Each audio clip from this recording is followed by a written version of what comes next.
All right. What's going on, family? Welcome to another episode of the Tariq Live Ustream Show. I am down in Birmingham, Alabama right now, and I'm chilling. That's why there's a different. Hold on one second. Hold on one second, family. All right. But I'm down in Birmingham, Alabama. Y'all got to excuse some of the sounds. I'm at my mom's crib, and we got the alarm that's chirping. Sounds like we got to change the battery on that thing. But I am here.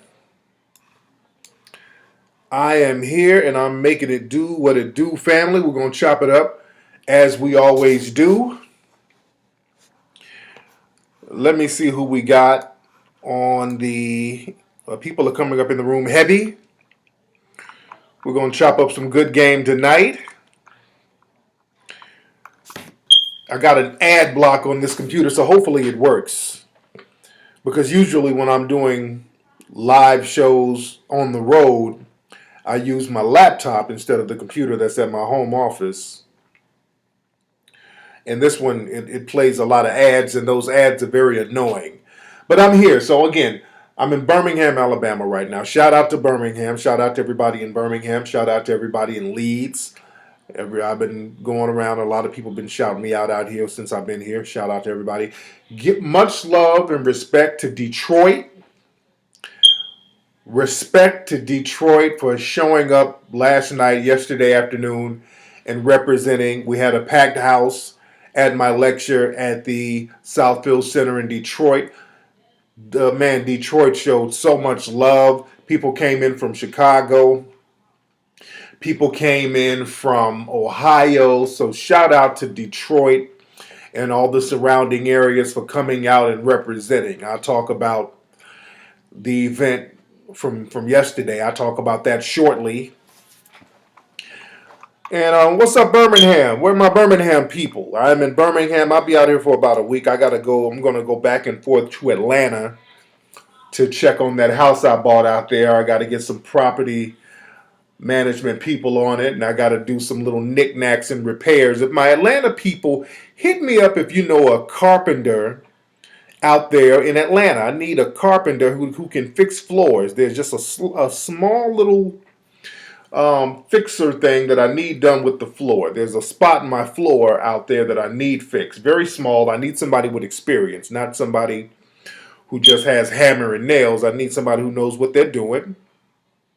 So if you are a brother, you know somebody, or you know a carpenter, somebody who knows what the fuck they're doing, holla at me so we can get it popping. And I'm talking about getting it popping within the next couple of days. You know, I only do business. I don't just talk, I do business. So holla at me. Man, what's up, Fro, man? Where my Detroit people at in here, man? Where are my Detroit people? Man, Detroit represented so heavy, man. Yeah, my brother is tall. My whole family is tall. People are shocked. I'm 6'4". Then you see pictures of me and my dad and my brothers. My dad is like 6'5". My brother was 6'6". My other brother, my younger brother, he's like 6'6". So, you know, we got some tall men in our family. And my beautiful sister, my sister came to the lecture. My lovely nieces came through. So we are in this piece. Now, yesterday when I was doing my lecture, when I got back to the room, I was looking at some of the stuff that was happening out in South Carolina. Boy, them brothers out in South Carolina was giving them white supremacists all types of work. Oh, it was a beautiful thing. It was a beautiful thing. Those South Carolina brothers, they were going gullah. They were going gullah geechee on those white supremacists.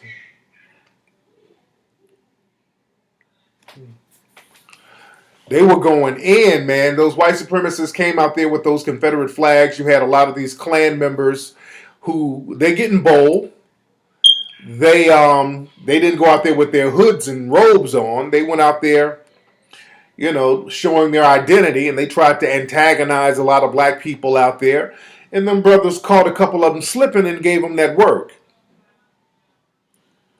So shout out to those brothers for holding it down, not being intimidated by those terrorists, because that's exactly what they are. And what's interesting, I saw law enforcement was protecting the terrorists, those white supremacist groups.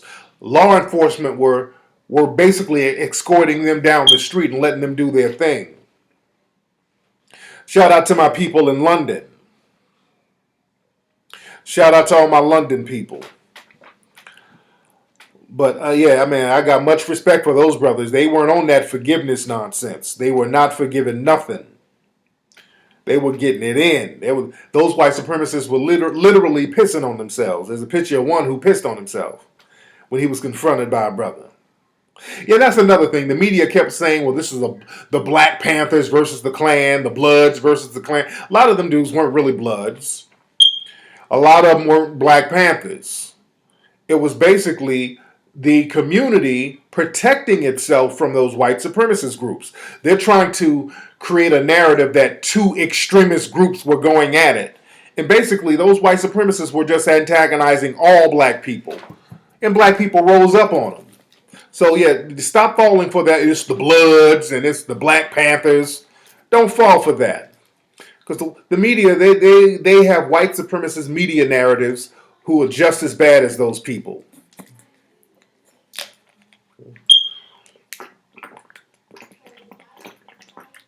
I'm mad dehydrated. My lecture tour is over. The Code of Conduct tour is officially over. I'm so worn out. This was an extremely successful tour. This was an extremely successful tour. Shout out to all of the thousands of people who came out to see me and join me and vibe with me on my lecture tour around the country. Every venue was sold out basically, or packed to capacity. And that's a beautiful thing, man. That's a blessing, and I really appreciate that, man. People coming in from all different cities to come rock with me and chop up game. That's why, man, I got real deep on the. Wait till y'all see it. For those who didn't get a chance to make it, wait till y'all see the video from it, which is I'll have that on sale by next week. The Code of Conduct lecture tour. I have that on sale next week because the game was real heavy, man. There's some real deep stuff we needed to really vibe on. Thank you so much, man, Chocolate Jim. I hope you're a girl, Chocolate Jim, with a name like that. Y'all say Crispy is jealous. Poor Crispy, bless his heart. Crispy, he has been trolling. That must be what it is. Oh, Crispy has been kind of trolling me under his different screen names. And from what I understand, the dude he did a lecture tour and it failed miserably. The nigga was doing tours at Motel 6 conference rooms where you had 10 and 12 people. Oh, it was sad. You feel sorry for poor little Crispy. The nigga was doing budget in conference room tours. The shit was pathetic. And, you know, the nigga's a pathological liar. He was probably trying to make it seem like it was a success. People were telling me, you know, and I don't give a fuck about the nigga's business, but people kept telling me, hey, man, I'm over here in this shit, and there's like 10 people in here. The nigga's he's a born failure. It is what it is. So that's probably why he's trolling and jealous. You dig? My man's going on a struggle tour. Nigga, I'd have had several people tell me it was nobody in them shits. Oh, God. Yo, God bless this crispy fool. He said you got to start somewhere. Oh, God. It's pathetic. This nigga tour was a failure.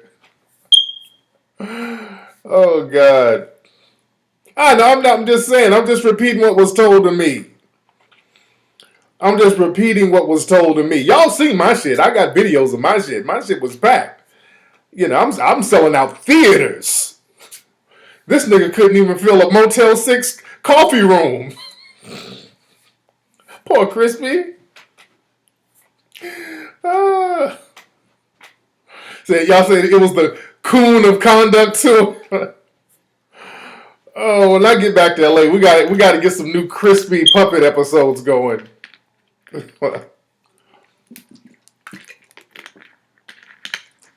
Oh man, this nigga did a struggle tour that was a complete failure.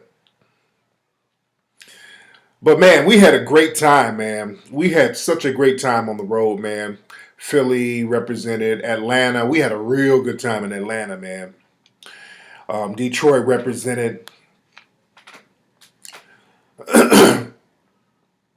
Fabian Young. Just go to YouTube and check out the Crispy Puppet Show. That'll tell you what you need to know.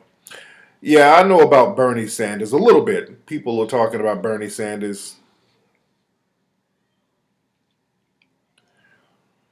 Yeah, Sandra Bland, man, that was a trip. Our sister, a sister named Sandra Bland, who she moved down to Texas. She was out there getting another job.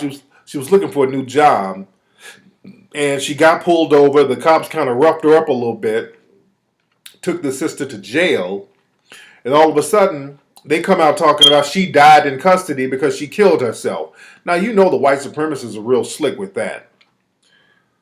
So they basically sound like they lynched that sister. Because this sister, from what we know from her friends and family, that sister wasn't suicidal. The sister, as a matter, she shared some of my tweets and postings before. So the sister was up on game. And it's very unfortunate what happened to that sister. She was probably standing up to those white supremacists like you're supposed to. And they were like, okay, we're just going to lynch her ass. And that's probably what happened. Because the sheriff in charge of her being incarcerated down there, he's a known white supremacist. He's been fired before for having racist views and racist rhetoric. See, the white supremacists are showing their colors. Did y'all see the story about the president of AT&T coming out? They found out he was sharing racist emails and texts. See, these people, man, when we're not around, it seems like all that's on their mind is us, making jokes about us, sending racist jokes and tweets, just like the people at Sony. This is damn near all these people do. We stay on their minds. You dig? Shout out to 50 Cent. 50 Cent was talking about AT&T being racist and how, they own a lot of cable networks. Hold on one second. I got an ad block and this shit is obviously not working. Hold on one second. Block an ad on this page. I'm trying to block these ads, man. And click the ad. Okay. Okay, this ad block ain't working like it's supposed to be. Please choose a sponsored video. Your content will begin shortly. Okay, this ad, I try to put an ad block on this thing. Obviously, that ain't working. No, I'm rocking with 50. 50, no, I got a lot of respect for 50. 50 hustles the game. No, 50 hustles the game. So he was talking about how AT&T, the guy's racist there and people should switch over to another cable provider. Which I agree. I don't have AT&T cable. If I did, I would have switched the hell over. Hold on. So he was talking about how AT&T. Hold on. Okay, I got all types of shit going on my computer. Hold on, family. So when I'm on the road, the computer start being real funny style.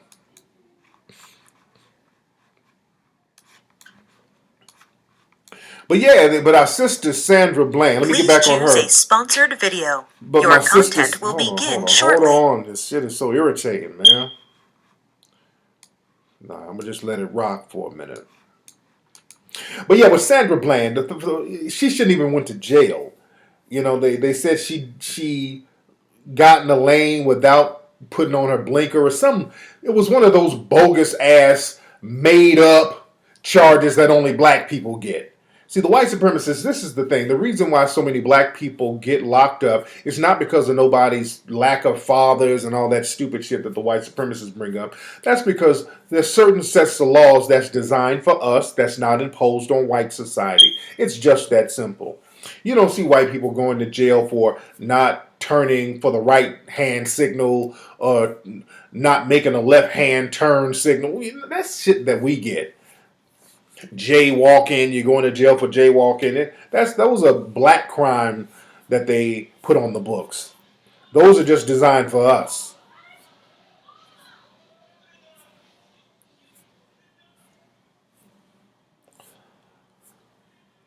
You dig what I'm saying? So, we got to really circle our wagons, man. It's very important for us to get that code of conduct. Yes, indeed, Jason Black does kick that realness. But I've said it a million times, family, man. We're black people. We're a traffic stop away from becoming a hashtag. All of us are one traffic stop away from becoming a hashtag on Twitter. Every single one of us, with no exception. That's why what we're going to have to start doing, number one, we're going to have to start tweeting and putting on our social media page that we're not suicidal. And let me say for the record, Tariq Nasheed, aka Tariq Elite, aka King Flex, I am not suicidal at all. So if I end up hung up in a tree somewhere or hung up in a cell, they killed my ass.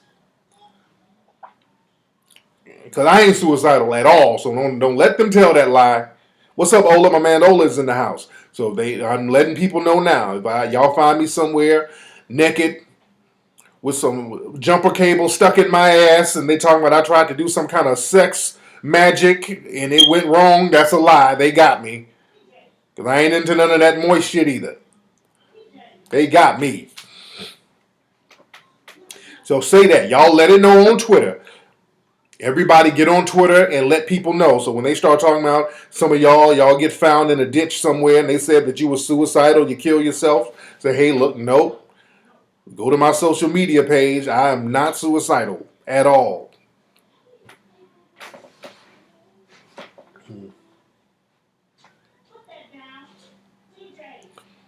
Yo, my mom in there getting that TJ. Man. TJ's in there just tearing up my mom's house.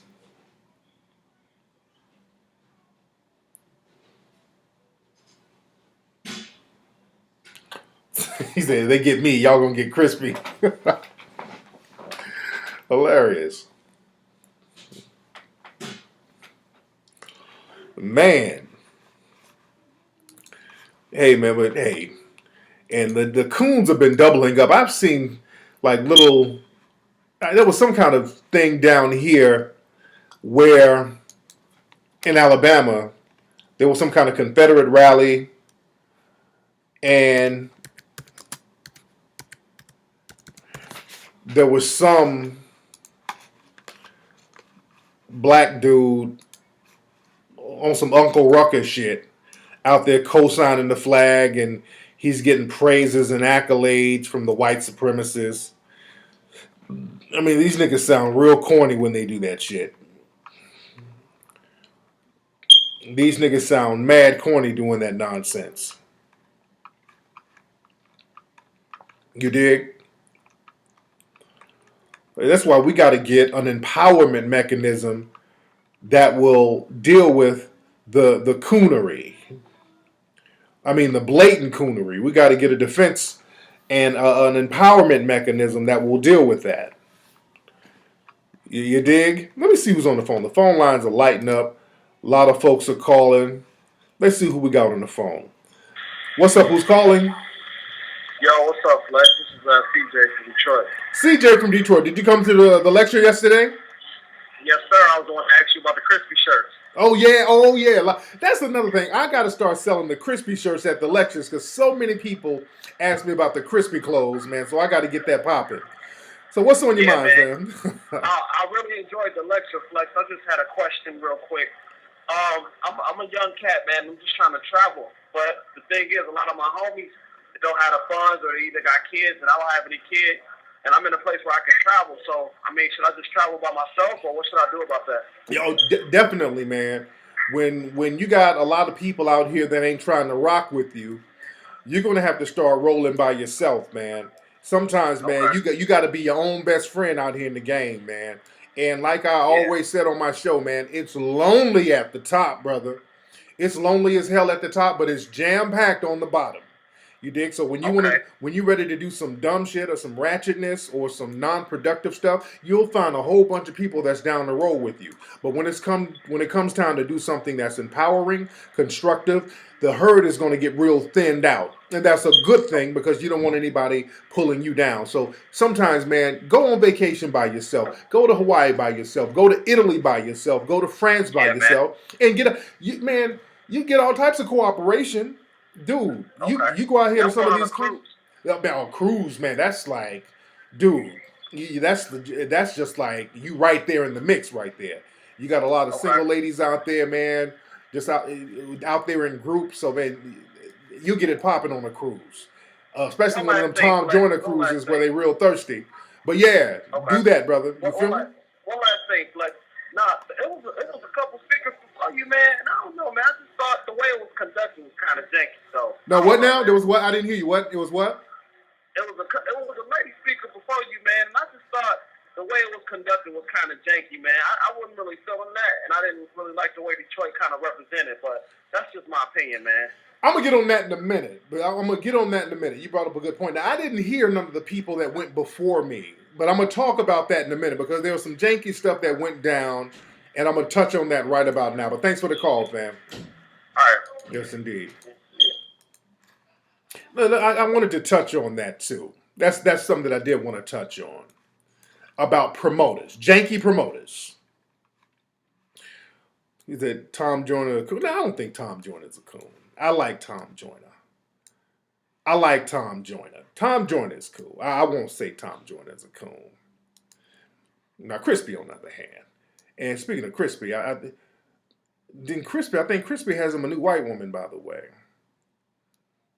I think Crispy has a new white woman. As a matter of fact, I got a picture of Crispy and his new white woman right here. Is this him? Hold on.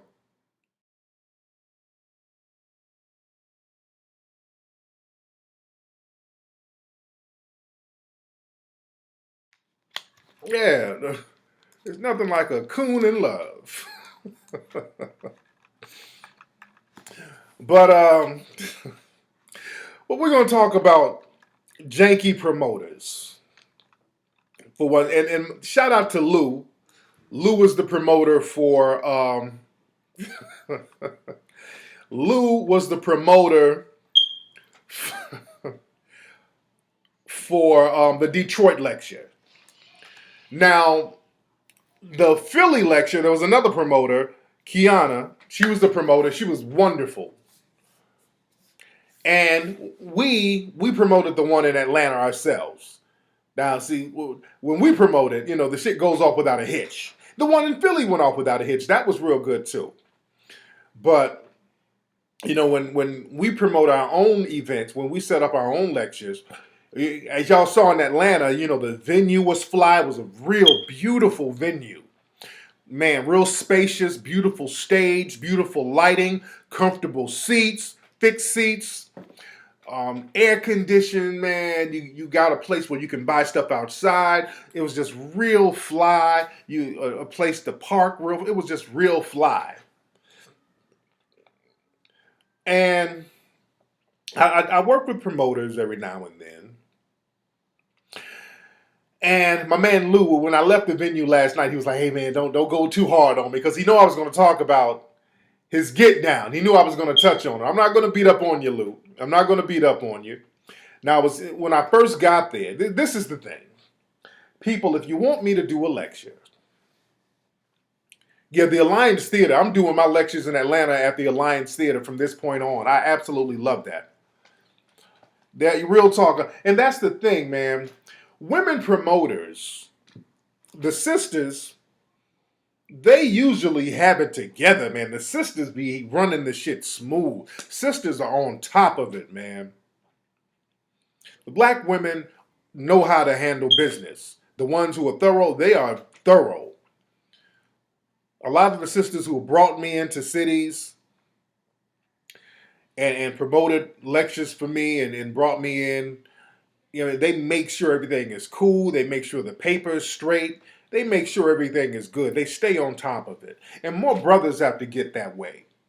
A lot of brothers, you're going to have to get that way because a lot of times when we deal with janky promoters, it's usually brothers.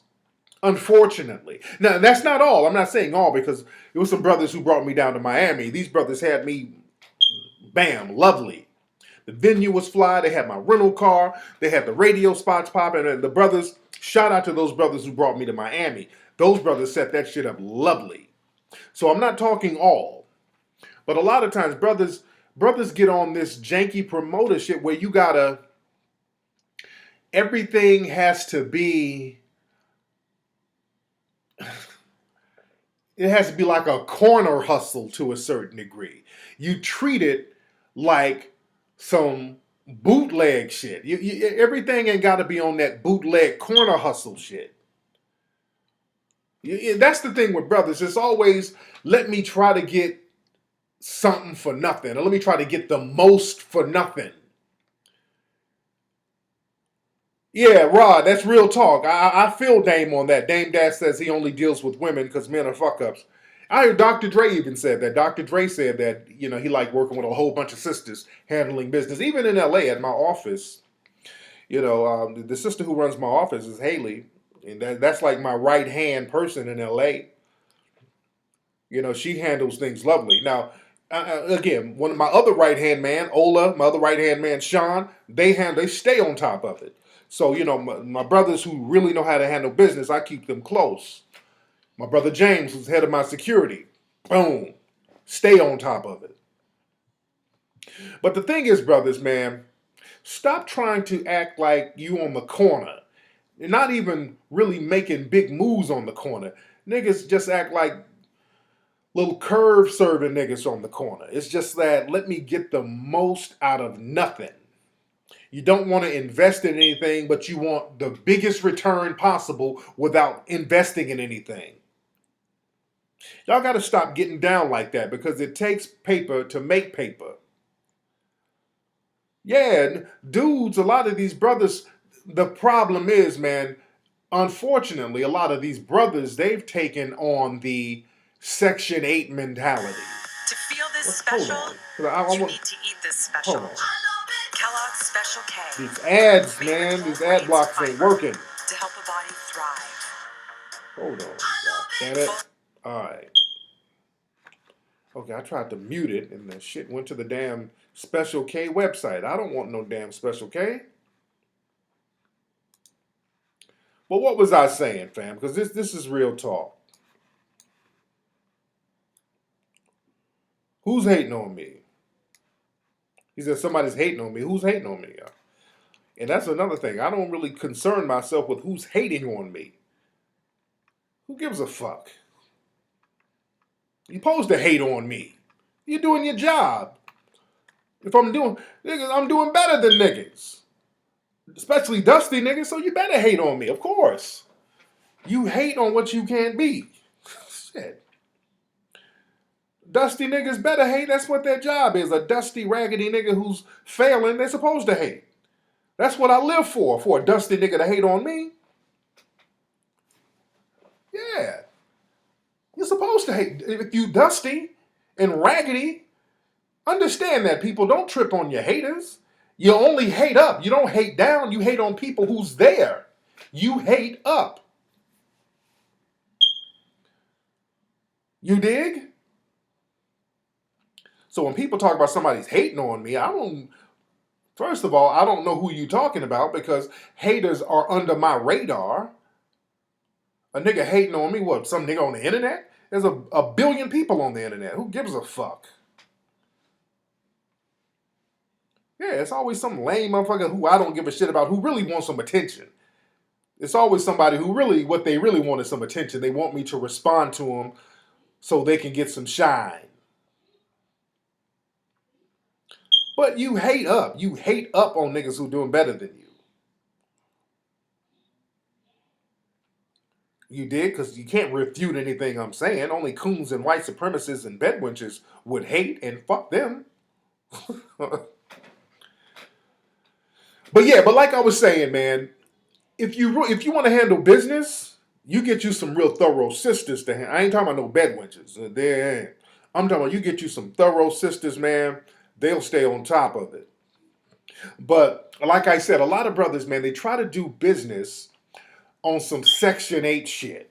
That's something for nothing. So a lot of brothers, and I have to talk to dudes and I have to let them know what I'm not down to do. When brothers want to do lectures, they always, first of all, they want to try to put me in a janky venue. And I have to tell them, just like my man, the promoter from Detroit, before the Civic Center at the Southfield Center, which was still a little kind of janky to me because my thing is I like my audience to be comfortable, man. I don't want my audience to be confused on where to go. I want them to know where to go, know how to get there very easily. And that Southfield Center was very confusing. And I don't want all that. I want people to come in, go sit down in nice seats, and make it a nice size venue, man. Because when I was doing my lecture, I saw people all standing up, and they had to, I don't like that, man. I don't want people to spend all that money to see me, and they got to stand up for 2 and 3 hours, man. I'm not, and to his defense, that was, his first time really promoting an event. Okay, that was his first time promoting an event. But I want you to learn from that. It's your first time, but learn from that. You ain't gonna come out the gates running your first time, but learn from that.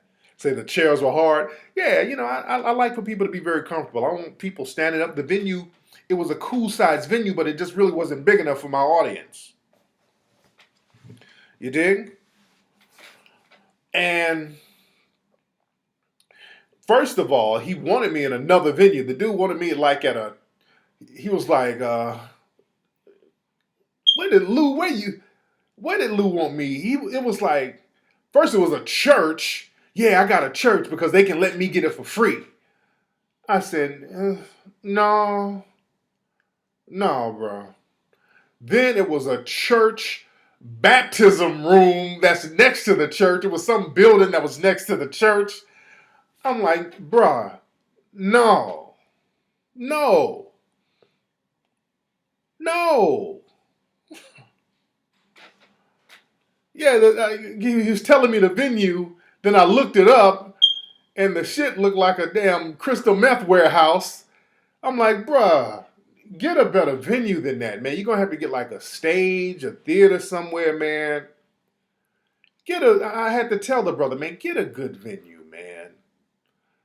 And he was like, okay, man, I got the Civic Center in Southfield. I don't know, I don't know. I don't know what the Southfield Center looked like. I saw a couple of pictures online. You dig?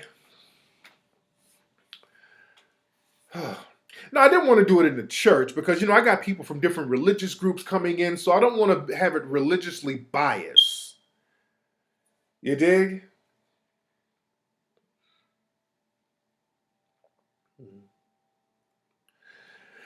So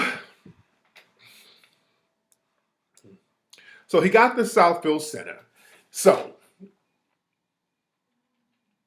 I went by there the day of because that's another thing. And, they gave me my money, and that's, I made sure I got my money now. They gave me all my money up front. They gave me half, and when I got in town, they gave me my other half. So I got all my money. So, I got my paper. But still, I still want things to be smooth. So I go to the venue the day before because usually we just like me, Ola, when we do our events, we like to go and do kind of a run through and just kind of look and see where we need to go. So the day of the event, we can just go and get things set up and get the camera people ready and do the sound check. So we just like to make everything smooth. So when people come in, you just come in and everything is good. So we went to the venue yesterday. The venue started, it started early. Most of my lectures start at night. But this one started at 4 o'clock. So we're supposed to be at the venue at 3. So everybody was supposed to be meeting at 3. So I go up, me and all my people, me, Ola, my camera person, my security, we're there at 3. I'm calling the promoter. Hey, man, I'll be there in about 10 minutes. Oh, shit. Oh. Listen to me, people. If you are a promoter, listen to me.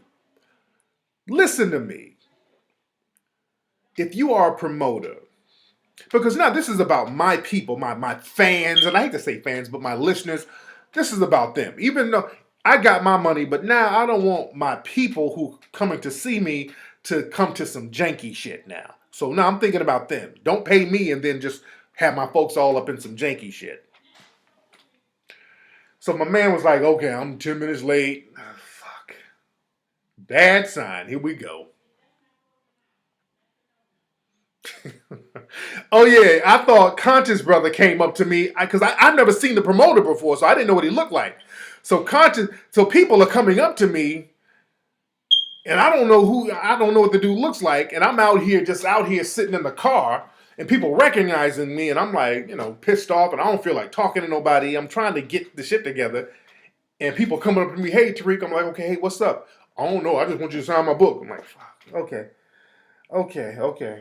no, So it's getting irritating, man. That's why I want to get to the venue, go sit my ass down in the dressing room so I can get ready, man. I'm about to spit for an hour and a half, so I want to be ready.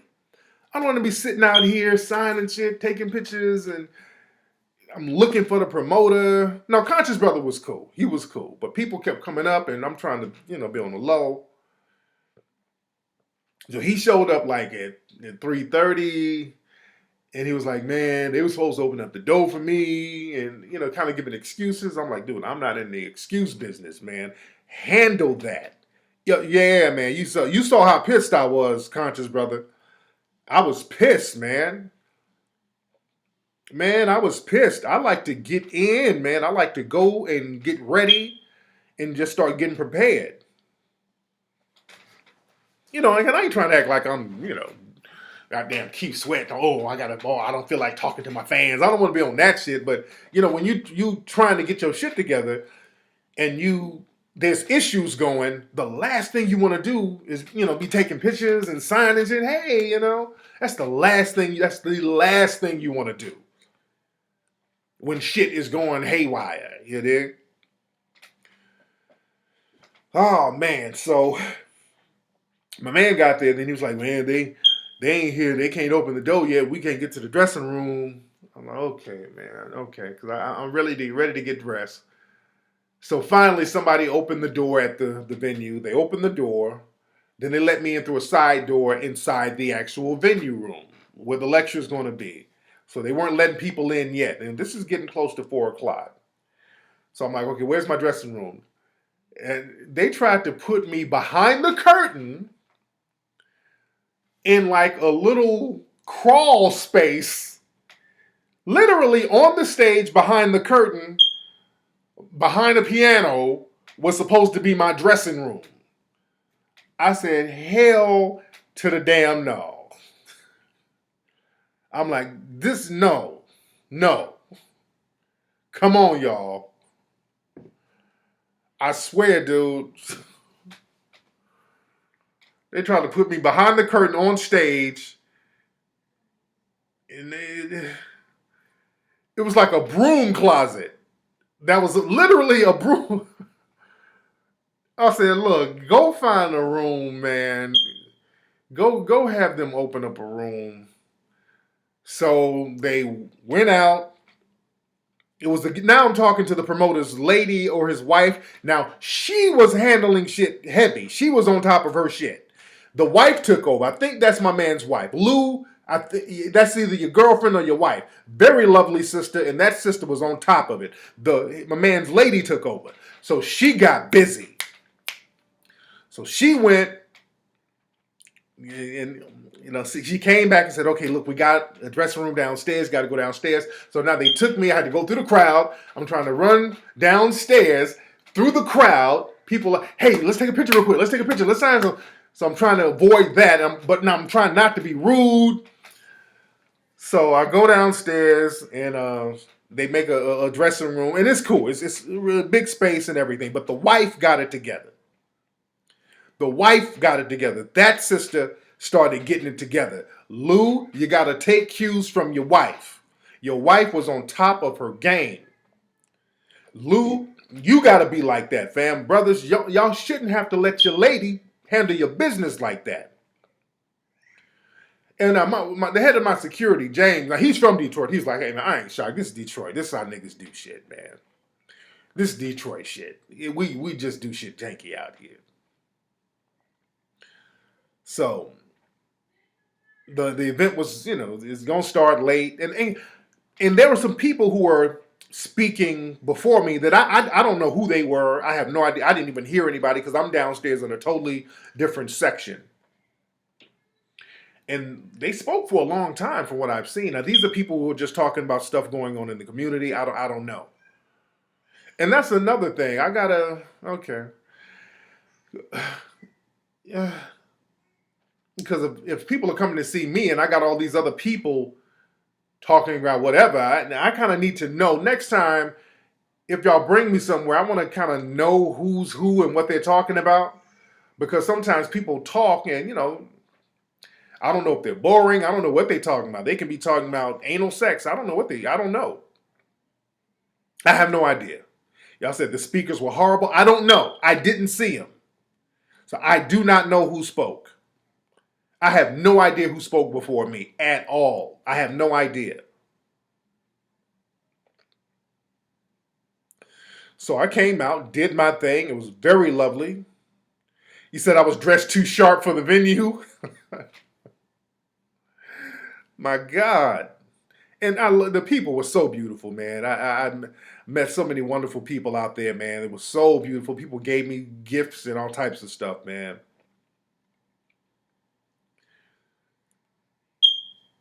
Yeah, the people were absolutely beautiful, man.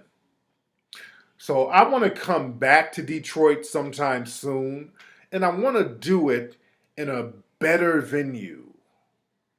I really want to do it in a better venue. And I want to do it smooth. And I just like because that was my first lecture in Detroit. I've done lectures all over the world, and I've never done one in Detroit. So I want your experience to be comfortable. I want it to be, I don't want you to sit through people and you don't know who they are and you don't know what they're talking about, and I don't know who they are. I think one of the brothers who spoke before me was part of the Nation of Islam, I think. Shout out to him. And I'm not disrespecting anybody because I don't know who the people were. That's an alarm at my mom's house.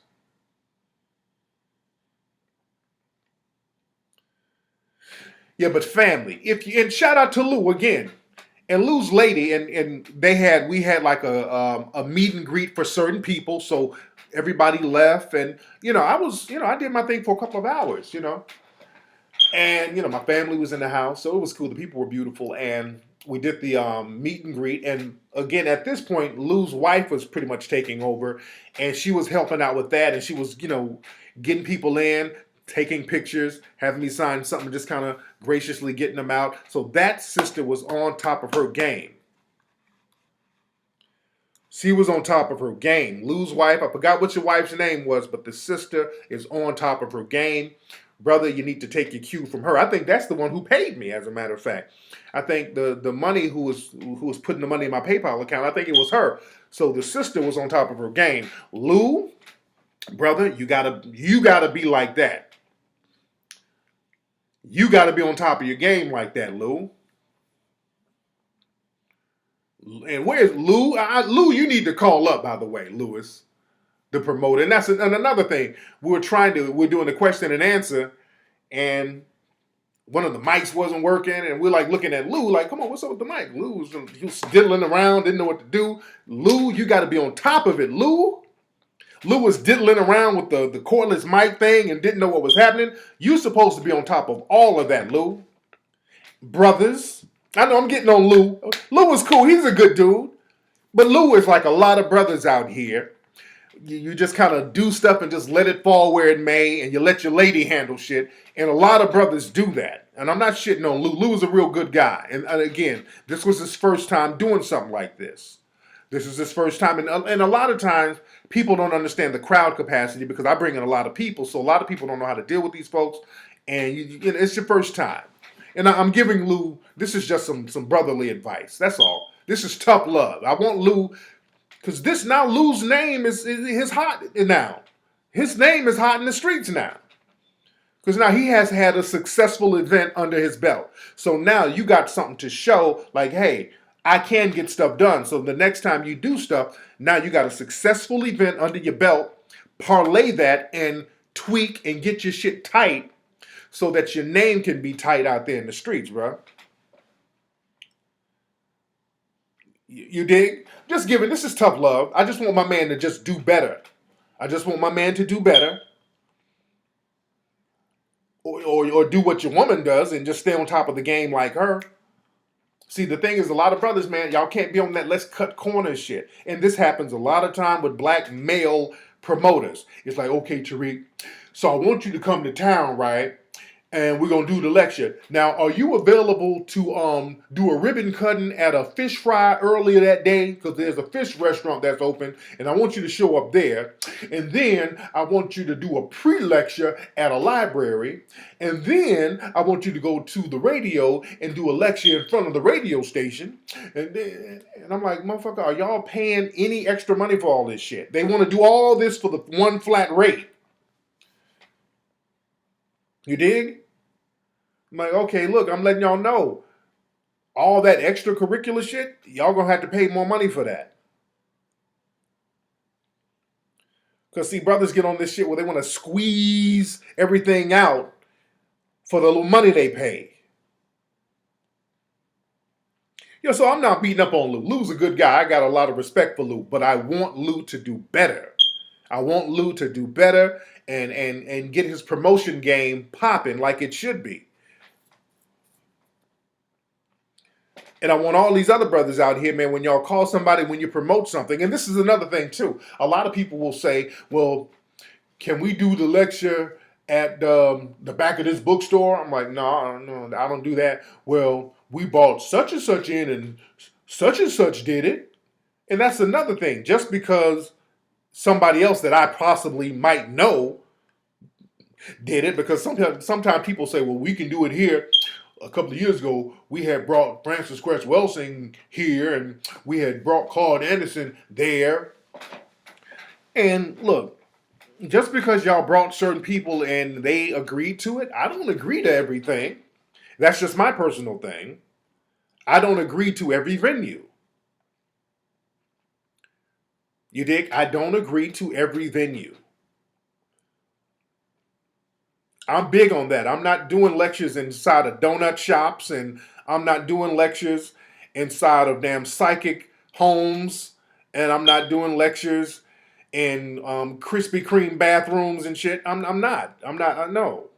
I like nice professional venues somewhere where there's a nice stage, nice seating, nice dressing room. I like nice professional settings, man. I've set a standard for myself. And I like to just maintain that standard. Why can't I give constructive criticism in private? Because this information is for a lot of cats. It's not just for this dude. I'm not just talking about Lou. I'm talking about a lot of y'all niggas, man. A lot of y'all need to hear this because I get these calls all the time. People call me for lectures all the time, and most of them I turn down because most of them sound janky. If you sound janky, I'm cool already. Well, we want to do a lecture on the roof of a Starbucks in Inglewood. I'm like, no, nigga. No.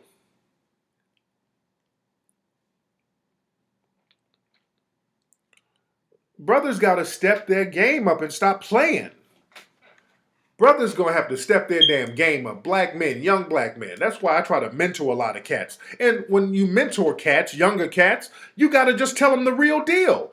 Like what I'm doing with Lou. Shout out to Lou. Lou is my dude. But Lou needs to hear this. Don't nobody need to play games with Lou and other promoters.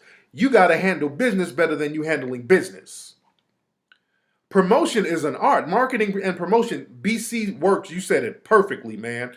Marketing and promotions is an art, man. being a good promoter is an art. That's why so few promoters really get the big dollars. Because a lot of people out here claim to be promoters, but they don't know what they're doing. A good promoter can make top dollar if you're on top of your game. Look at Al Heyman. Al Heyman does boxing promotions now. Al Heyman is a legend in the game, and I'm a big fan of Al Heyman, and I've talked about Al Heyman on the show. Al Heyman used to promote for the Budweiser Superfest, and he used to manage Frankie Beverly back in the late 70s, early 80s. I think he was the booking manager for them. But Al Heyman was a music promoter, and he would promote music concerts and festivals all the time, and his name was associated with successful shows. Got it? So your name, when it becomes successful as a brand, you can parlay that and parlay that and parlay that. Now Al Heyman is the man in boxing. Al Heyman is that dude, and he's low key with it. All you know is his name. His name. You don't even know what Al Heyman looks like. There's about 3 pictures of Al Heyman that exist. You Google Al Heyman, there's about 3 pictures you're going to see of him. He's low key with it, but his name brand and his work speaks for itself. He don't do interviews or nothing. He let his work speak for itself. So being a good promoter, man, that's good paper if you're thorough. So if you're going to do something, family, don't half-ass do it, especially with me. Especially with me. And that's the thing. See, a lot of times, man, when cats want to promote, you get a lot of dudes who are hood promoters. You dig? You get a lot of dudes who's used to just renting out a little bullshit hole-in-the-wall place, put a couple of ads on the radio, have some Patron, some drink, and a DJ, and invite every dusty nigga in town. And you make your little twos and fews from that. You dig? You get some little janky little spot. You fill it up. We were in Atlanta. We went to Atlanta. We went to a couple of spots. We went to some little hole in the wall. What was the name of that hole in the wall spot we went to that was just like packed wall to wall with niggas? It was just like a slave ship. It was like an after hour spot in Atlanta. It was Aroma or some shit. Like, what was that club called? Aroma. Everybody in there was high. The whole shit was just engulfed in weed smoke. Everybody in there looking like zombies, just standing there packed in like sardines, man.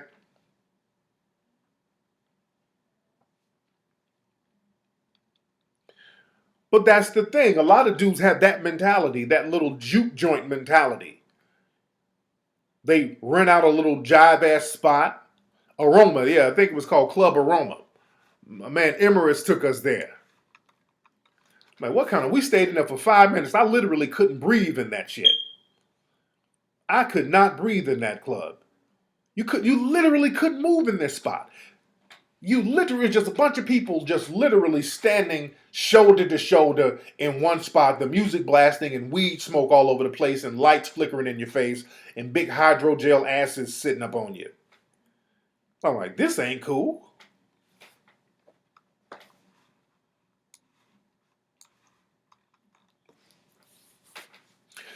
Yeah, Roma is always packed because I think that's like the after hour spot. Ain't nothing else popping at that time of night.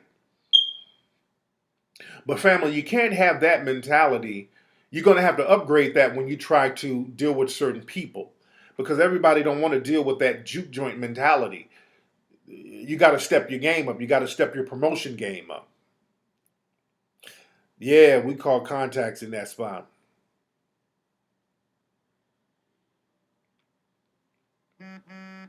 Who is this? Hold on. Is this Lou? Okay, this is Lou right here. Lou said, "I hear you destroying me on your show." Lou, call in. Wait, Lou. I'm gonna have Lou call in. Hold on. I'm getting Lou call in. Hold on. Hold on. 850. So this is Lou right here. Lou is like, man, I hear you killing me right now. I'm not destroying you, Lou. That's Lou. I want Lou to call in. Lou, call in. I want Lou to defend himself.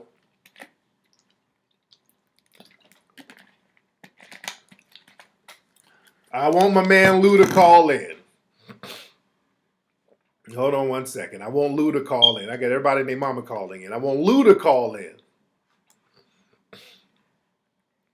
I'm waiting on Lou to call in. Hello? Hello? What's up? Who's this? Russell. All right, I'm going to have you call back in a minute, fam. Okay. All right. I want Lou to call in. I want Lou to call in. I want Lou to defend himself because this is constructive criticism. Lou knew I was going to get in on him a little bit. And Lou, you got to call and let us know your lady's name because she was on top of her shit. I forgot that sister's name, and I hate forgetting people's names when they're on top of their business. So I'm waiting on Lou to call up.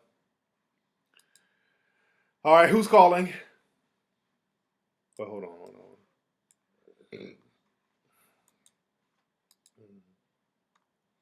I'm waiting on Lou to call up. Hold on, I'm actually on the street dealing with some black crime shit right now. Okay. Tell them that because we really do help the community. Hold on. 100 text messages say I'm hating hard. Hold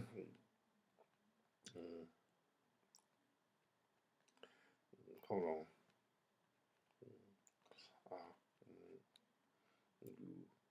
To calm in real quick.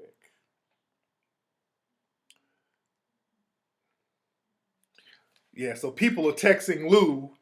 They say that I'm hating on him, and I'm not hating on Lou. I'm not hating on Lou at all. I'm not hating on you, Lou. That's why I want you to call in. I want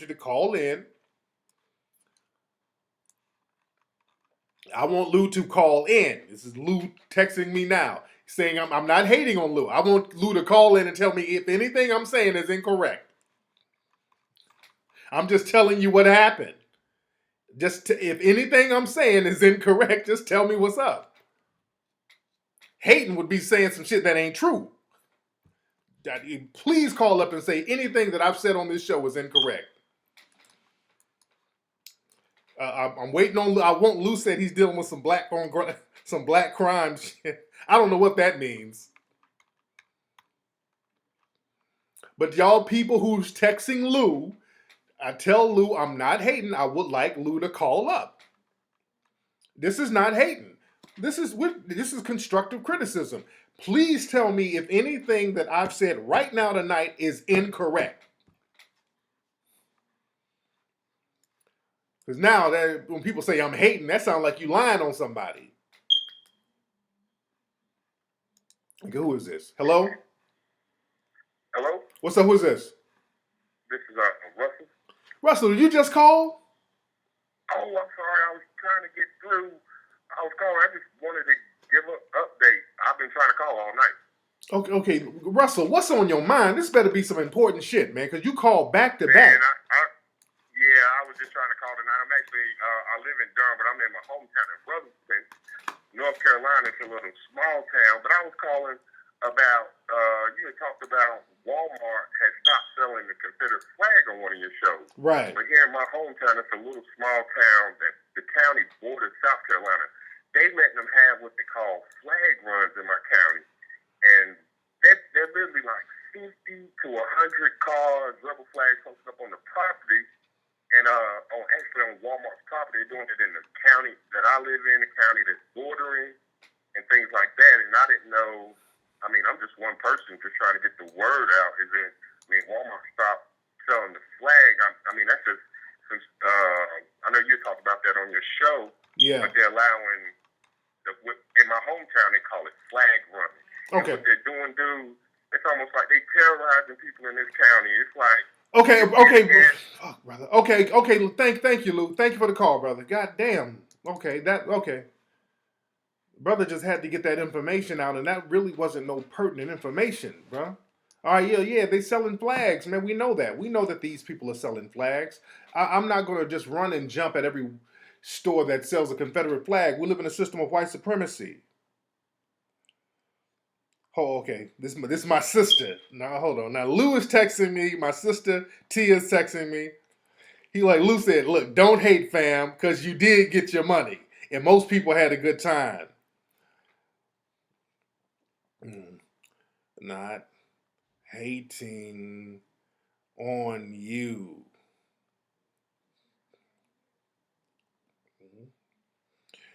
My man, call up. I'm not hating on you. Hold on, this is my sister right here. I was going to say something, but never got a chance. Somebody, Lou could have done better. The people text Lou. This is just constructive criticism. Nobody's hating. And see, Lou is texting me now like I'm hating on him because somebody, y'all, whoever you are, y'all calling Lou saying I'm hating on him. I'm not hating on Lou. He's like, well, you got your money. See, that's the thing. Just because you give me my money, that's no excuse to just do things half-ass. It's all love. I'm just telling you, man, next time, have it tight. I don't like people complaining about shit when they come to an event for me. It ain't about I got my money, dude. It ain't just about the paper to me. Yeah, I want to get my money, but still treat the people right, man. Have the shit comfortable for people, dude. You got your money, man. No. That's no. Did people have a good time? Were people comfortable, dude? You got to look at it like that. So nobody's hating on you, dude. This is just constructive criticism, fam. Lou, 818-850-5404, dude. I know I got my money. I wasn't doing shit without my money. Yeah, I got my money. Okay, now you violating the code of conduct because I could improve if you would just send me a text. Dude, you call up, dude. Because I'm telling you, all right, now I'm getting pissed off, Lou. Now I'm getting pissed off, Lou. Look, you have to see what Lou is sending me, man. He's like, you violating the code. I'm gonna cover his number up. Now he getting salty. Now Lou is getting mad. Now I'm getting mad because this nigga's mad. Hold on. Now he's pissing me off. Hold on one second. Hold on. He said, you violating the code of conduct. You could have just texted me. Dude, I told you on the phone when I'm talking to you, waiting on you, hey man, this shit is raggedy. Hell, I told you the shit was raggedy. Don't get butthurt, man, for real. I told you on the phone when you were late and we sitting in the fucking hot ass car in this Detroit humidity. I'm like, hey man, this is some raggedy shit going on right now, dude. And the shit continued to be raggedy. If we want to get real. So don't get sensitive, dude. And I'm not even beating up on you, dude. This is just tough love here. You got to step it up. And nobody's trying to shame you or shit on you. But you can't be on that janky promoter shit, man. Dude, you're supposed to say, hey, man, you know what? Good, I feel that. Let me step it up. Because I know from what I understand, this was your first time. This was your first time. And this is what you can do better. We talking on some family shit. Nobody's hating on you, dude. We talking real talk right now. Listen to the code of conduct. Listen. Lou, hold on. Yeah, people texting me now. Hold on. There's people texting me talking about the chairs were uncomfortable and dude, the staff was sloppy. The dress. If you now, because now my people are gonna start retaliating and start telling the truth about it. I'm not out to get you, dude. I'm just saying this is how you do better. Hold on. If you feel it helps other brothers to dirty me up. This nigga is having a nervous fucking breakdown right now. This nigga's listening to a Drake record right now, having a nervous breakdown. Look at what this nigga is sending me. Now, Lou, you need to call up, man. Hold on. Look at this nigga. If you feel it helps by dirtying me up, nobody's dirtying you up, man. Who is Scott? Oh, this is my brother Scott. Yeah, this is my brother Scott. Real talk. My sister Tia. Dude, now he's getting mad. Nobody's dirtying you up, dude. Lou, we're just saying step it up next time, bruh. We're just saying step it up, Lou. Most people were happy. Um,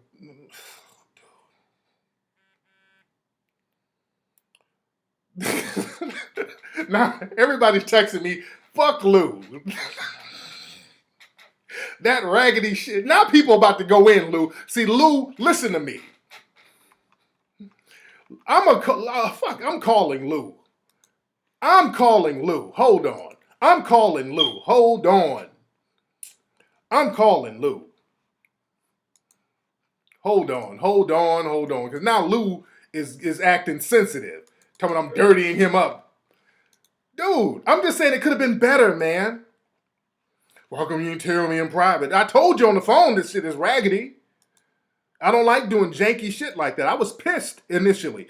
Things smoothed out. My people made sure everything was cool. Shit smoothed out in the end. Your lady was wonderful. My sister said, tell Lou to call me. I give him free course in event planning. Yeah, and there were some people speaking before me. I don't know who the people were. People are saying they were bored. And I'm not trying, I don't know. People are telling me this. I'm just telling you what they're telling me, man. So I'm not shitting on you. Is that you, TJ? Hold on, it's my son. Hold on. I'm calling Lou. Hold on. Hello? Yo, peace. Lou!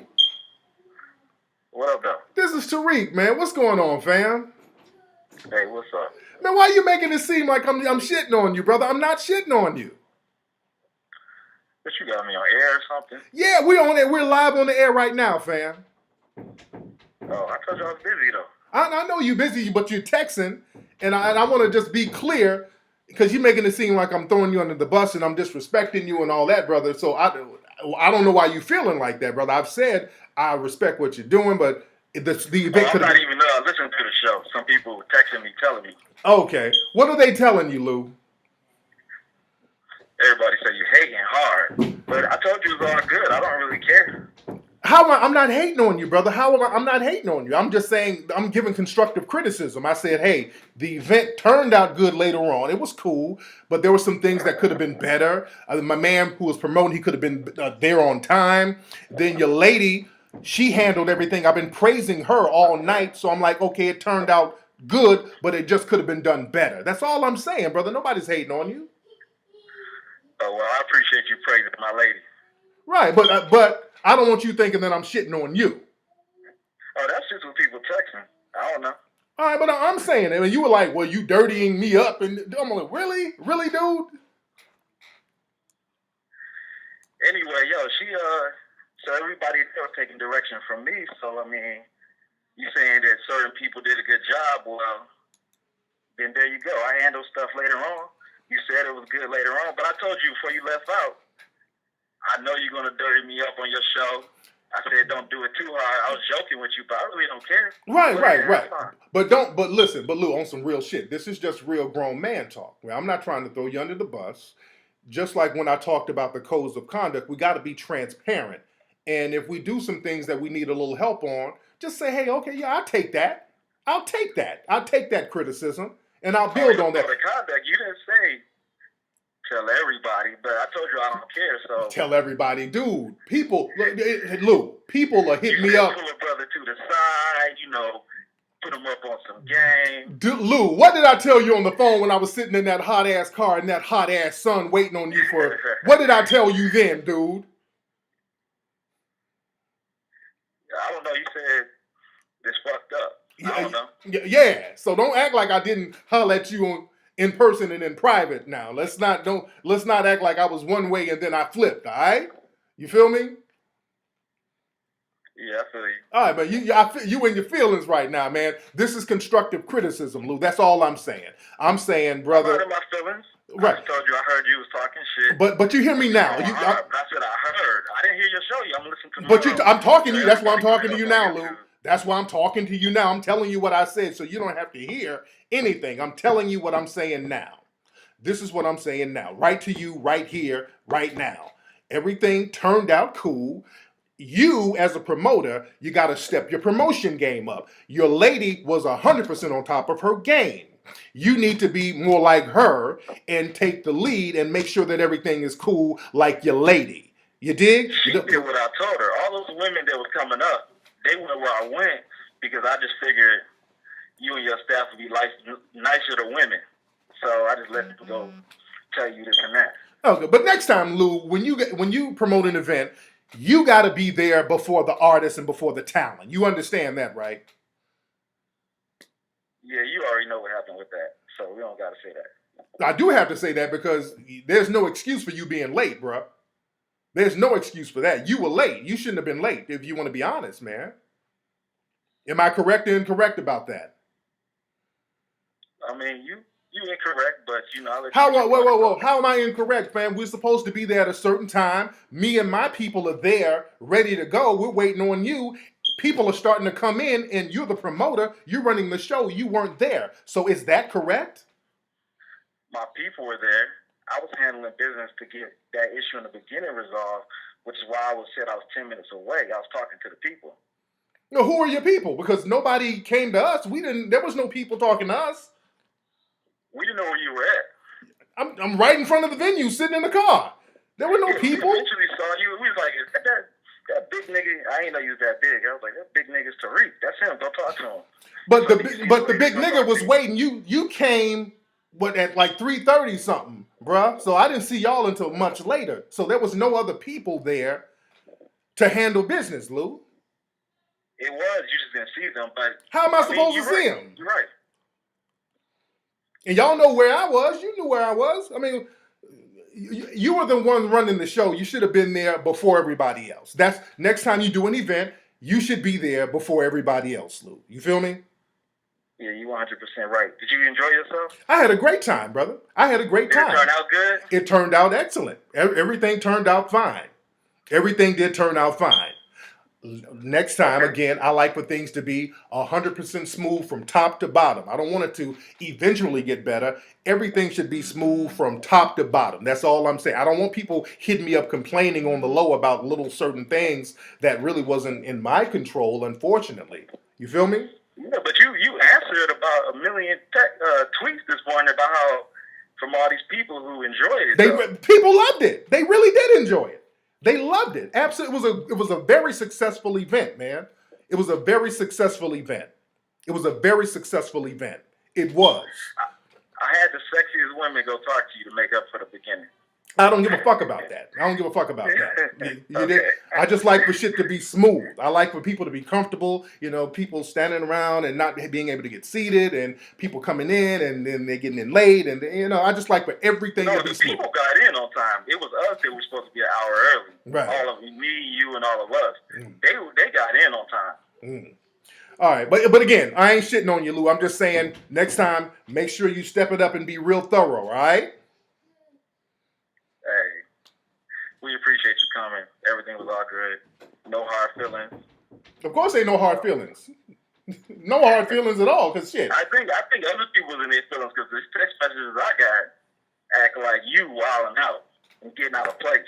Well, no, I'm not wilding out and getting out of place. Whatever out of place mean, I don't know what the fuck out of place means. I'm just saying what went down. You dig? I'm just saying what went down and what happened and how things could have been just a little more tighter run. So nobody's shitting on you. See, that's the thing. You keep talking about what you're hearing, and I'm telling you out of my mouth what's going down and what I said and how I felt about the situation. You feel me? Yo, you killed it though. It was good. I appreciate you coming out. Yes, indeed. But again, I want your name, Lou, and this is just advice as a promoter. I want people to be able to trust your brand and when people deal with you because now you have a successful event under your belt now. So your name is ringing out there. So when you do business, make your name continue to ring by being thorough with your events. You feel me? That's why I said I appreciate you coming out, because you did come out. It was successful. Now I do got a whole bunch of stuff lined up. Everything is good. I'm set. Yes, indeed. But Lou, on a man-to-man level, when somebody gives you constructive criticism, don't start, just getting emotional and kind of cheesing out on niggas. So you got to cut that shit out. That's just. Don't hit me with that. I'm hitting you with that. You are my dude. I ain't messaged you. I got all those messages. You messaged me, and then I just told you. People say you shitting on me. I ain't shitting on you though, but man, you coming across emotional, man. I'm gonna hit you with some Brian McKnight music in a minute, man. You can't get emotional when somebody gives you some constructive advice. You take that shit and you run with it and you build with it instead of making excuses for it. I don't care. I said I appreciate your advice. But I'm saying you should care. I'm saying you should care. That's the problem. You should care, man. I don't care about you talking about me. I'm gonna take the criticism. I mean, I'm not. But I ain't talking about you. I'm giving you constructive criticism, my dude. I'm saying you should care and say, hey, look, I'm gonna get that advice and I'm gonna run with it. And not keep talking in circles and making excuses. All right? I said, I appreciate it. I mean that. I appreciate it. And the business from you coming has already came in, so I definitely appreciate it. Right. Right, but you got to listen. You not a listening dude, Lou. You don't like to listen. And I'm talking to you on some G shit right now. You are not a good fucking listener, Lou. And you get emotional when somebody's talking to you on some real shit, and you get to talking in circles and making excuses, and that's not a good look. Do you understand that? Yeah, me and you barely even spoke though when you was here, so you don't know me like that. I know you now. I know you enough. I know to see how you doing business. Yeah, there's always room for improvement, so I appreciate your advice. All right? All right, fam. But don't go around saying that I'm shitting on you or dirtying you up, and I'm not. I didn't go around. All the people mentioned me. I'm just saying. I'm saying. Your platform to call me up, but I just messaged you directly. Like, I understand. If you talking about, I put LOL. Shitting on me. I ain't. No. You talking about I'm dirtying you up. I don't want you going around saying some shit that I didn't say that I didn't say. That's why I'm talking to you directly now. You know how much money is coming from that? I know. I told you I appreciate it. I know it's good money coming in. I know it's good money coming in, but still, just because there's a lot of money that has been made, you still give your best effort. Put your best foot forward. You feel me? Improvement. Yeah, yes, indeed. That's it. All right. That's all I'm saying, bro. That's all I'm saying. Then you taking it some other place. You like, well, I didn't do this, and I'm just saying there's room for improvement, and I'm just being constructive. I'm not shitting on you. I'm just saying there's room for improvement. Tomorrow. I know your show. I know you was going in. Yeah. And so, I mean, I already know. Right. All right, Lou. It's all right. But even, I don't even care. I said, I'm going to take your advice. I mean, you know what you're talking about. You charge that much, so you must know what you're talking about. Yes, indeed. What's your lady's name again, Lou? Shout out. Tell your lady I said thank you for everything. What's your lady's name again? I forgot your lady's name. Joanna. Is that your wife or just your girlfriend?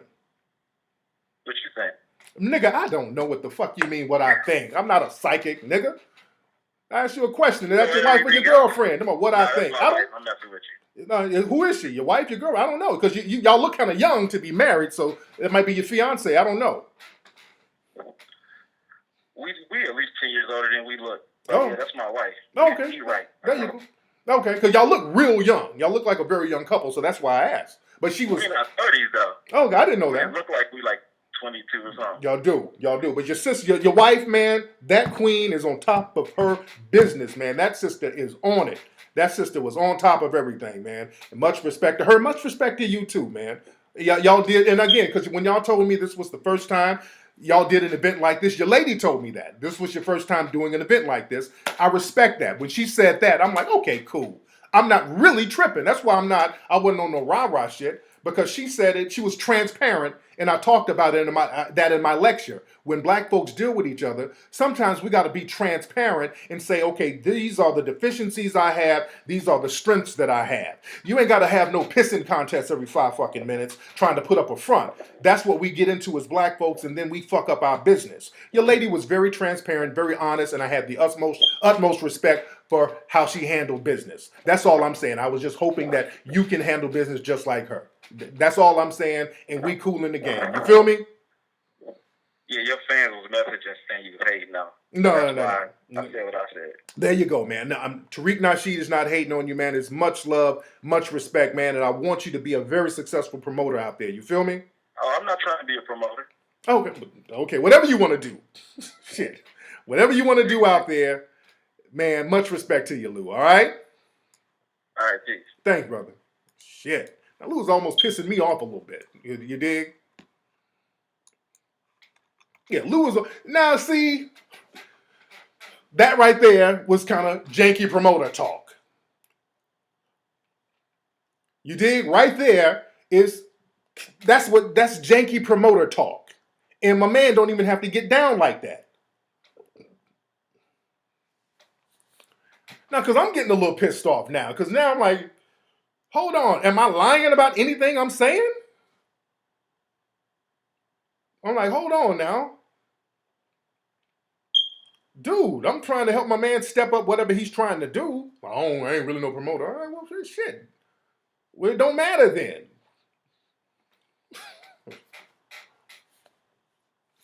Yeah, that was kind of pissing me off a little bit. I don't like when cats say some stuff I'm doing and I ain't doing it. Man, you dirtying me up.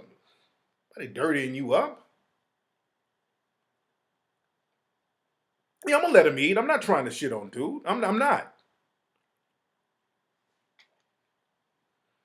But I'm saying, and this ain't just for Lou, this is for everybody who wants to promote, because I get a lot of people who want to promote and they be sounding like that and worse. And people think just because a lot of money comes in, everything is cool. Let me explain something to y'all, man. It ain't just about the money, it's about the brand. Because the brand is going to continue to make paper because people come to see the brand.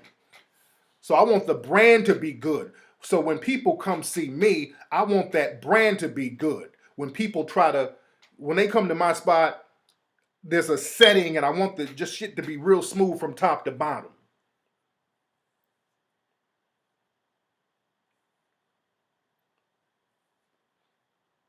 But come on, y'all can't be talking like that, man. You can't be talking like that. Black men, brothers, when somebody's trying to give you some advice, man, you shitting on me. Man, you dirtying me up. Come on, man. God damn. Yeah. And when somebody's lacing you with something, man, take that. Take that. When somebody's lacing you with something, man, take that. Especially something that's constructive. That's why, man, the old players used to say, man, the game is for those who are worthy of receiving the game. The game ain't for everybody. When somebody's lacing you with something, brothers, man, get on this ego shit. You supposed to be all ears. Like, okay, I feel that. When you do something or half-ass do something and somebody pulls your coat to it, I feel that. You right. Dudes used to hit me when I was slipping, hustling, not doing what I'm supposed to do. Cats will pull my coat. Hey, little homie, no, that's not how you get down. That what you do, that's not how you rock. That's not how you get it in, dude. You had people who are more experienced letting you know what you did right and what you did wrong. And if it hurts your feelings, it's supposed to hurt your feelings. But you're supposed to let that hurt for 2 seconds and then take the game out of it and say, okay, damn, that hurts, but damn, that means I need to step it up a little bit. You ain't supposed to get emotional. Somebody say, hey, man, why don't you step that up a little, player, man? You can do a little bit better than what you're doing. Oh, man, what about my feelings? You can't get down like that, man. Let a nigga pull your coat, man, to some real game. Because we do this. We do this all over the world. We do this. So we know what we're doing. We know what we're doing, and I'm just telling you how to run a successful event. The event was cool, but if you want to run a successful event as a promoter, you need to be the first one there and the last one leave. Well, my people were there. Who? I don't know. We just looking for a big nigga in a car. Okay, you talking silly talk. Let somebody pull your coat to the game and help you step it up, man. Nobody's shitting on you. Man, don't do it in front of everybody now. We did an event in front of everybody, and the shit was, it started off a little janky. The venue was kind of questionable in front of everybody. People see. They enjoyed the overall event. But damn, let somebody lace you with something and build from that and get the game from that. Damn. What's up? Who's calling? Yo, Tariq, what's up, man? This is Jason from Brooklyn. Hey, Jason from Brooklyn. How you doing, fam? I'm good, man. Look, I feel you 1,000% with the promoters, man. I shot nightlife here in New York. Yes, sir. For 7 years, and these promoters, man, me and my boys was talking about the same thing the other day. They want the world from you for $75. Yeah. 5 hours work. Yeah. I don't leave my house for no less than $150 just to shoot an event anymore. Yeah. You got to deal with that business, man. Then come the end of the night. It comes 5, 6 o'clock in the morning. You waiting all night for your money, and they come to tell you, yo, I don't got it right now. Because it's all the chincing, man. So I just feel you 100%, man. Real talk, man. Much respect to that. You dig? Yeah, man. Again, just because the event was very successful, my man, Lou is like, I got all this money. I made a lot of money, which he did. He made a lot of money from that event. You dig? But the thing is, you want to continue to make money from your events. See, again, it's that janky promoter mentality that a lot of people have, which is the smash and grab. You dig? It's like, fuck everything else. I got my money. I hit my lick. So I'm good. I got my paper. I hit my lick, so I'm good. It's that type of thing. And you don't think of it like that. Think of it as a brand. Did everybody enjoy themselves? Was it a good event overall? Was it fly from top to bottom? What could I do to improve? Look, I've done some events that were not as fly as they should have been because there were mistakes. We brought in the wrong people. We brought in the wrong security. I know. So we learned from that. I've been promoting my lectures for a decade. So we learn how to screen certain people. When we get something that don't work or something happens that ain't up to par, the audience might not know it, but the staff, we know it. And overall, that will affect the whole gist of the event. So everything from top to bottom has to be fly. I remember one time we did a lecture in New York, and we had we did a lecture somewhere. Ola, where were we? And we hired security, and one of the security dudes was out trying to mac to the women and all this old shit and not watching the door. So we've had little janky shit happen, and we tighten it up. We learn what happened, who were the weak links. You dig? And we learn how to fix that and correct that. You dig? But again, my man, nobody's shitting on the promoter. Nobody's shitting on you. We just want my man to do better. Yeah, that's that real talk, Coco Doe. Admitting mistakes is hard for some people. Was that Chicago? Yeah. But the thing is, man, and I talked about this at the Code of Conduct tour. I did a whole thing about how in order to gain trust with each other as black people, we got to learn how to be more transparent. We got to say, okay, well, I'm not too well versed on this, but I'm well versed on this. I made a mistake. I'm going to tweak this mistake. That's all about transparency. My man is just kind of playing. Well, I sent some fly honeys to you. I don't give a fuck about that. I sent some fly ladies. I don't give a fuck about that, dude. Janky promoter shit. I don't give. Niggas sending women and so what? Get the fuck out of here. Give me my paper. That's janky promoter shit. Dude, come on, man.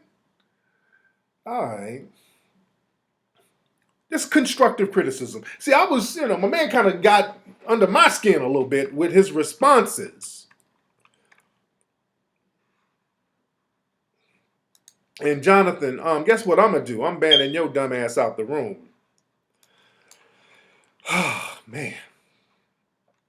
But all that to say this. Yeah, I don't.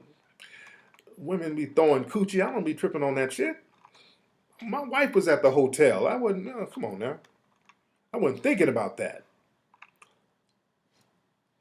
I can get that whenever if I wanted it. I ain't tripping on that. My thing is, are all these people who coming to see me? That's my thing. I want my people, when they pay money to see me, the least I can do is make sure that you're comfortable.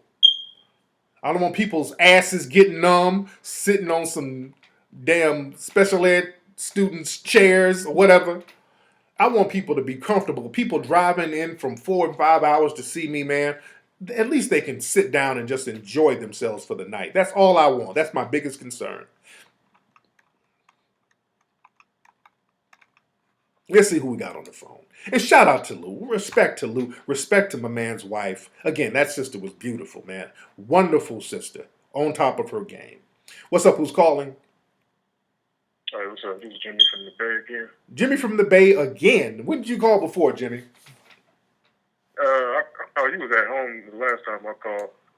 I had called about Nelly Fuller. Okay. So what's on your mind tonight, Jimmy? This time I'm calling because I'm trying to start my own kind of business.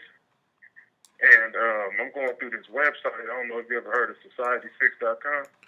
It's SocietyFix.com. Now, who owns that site?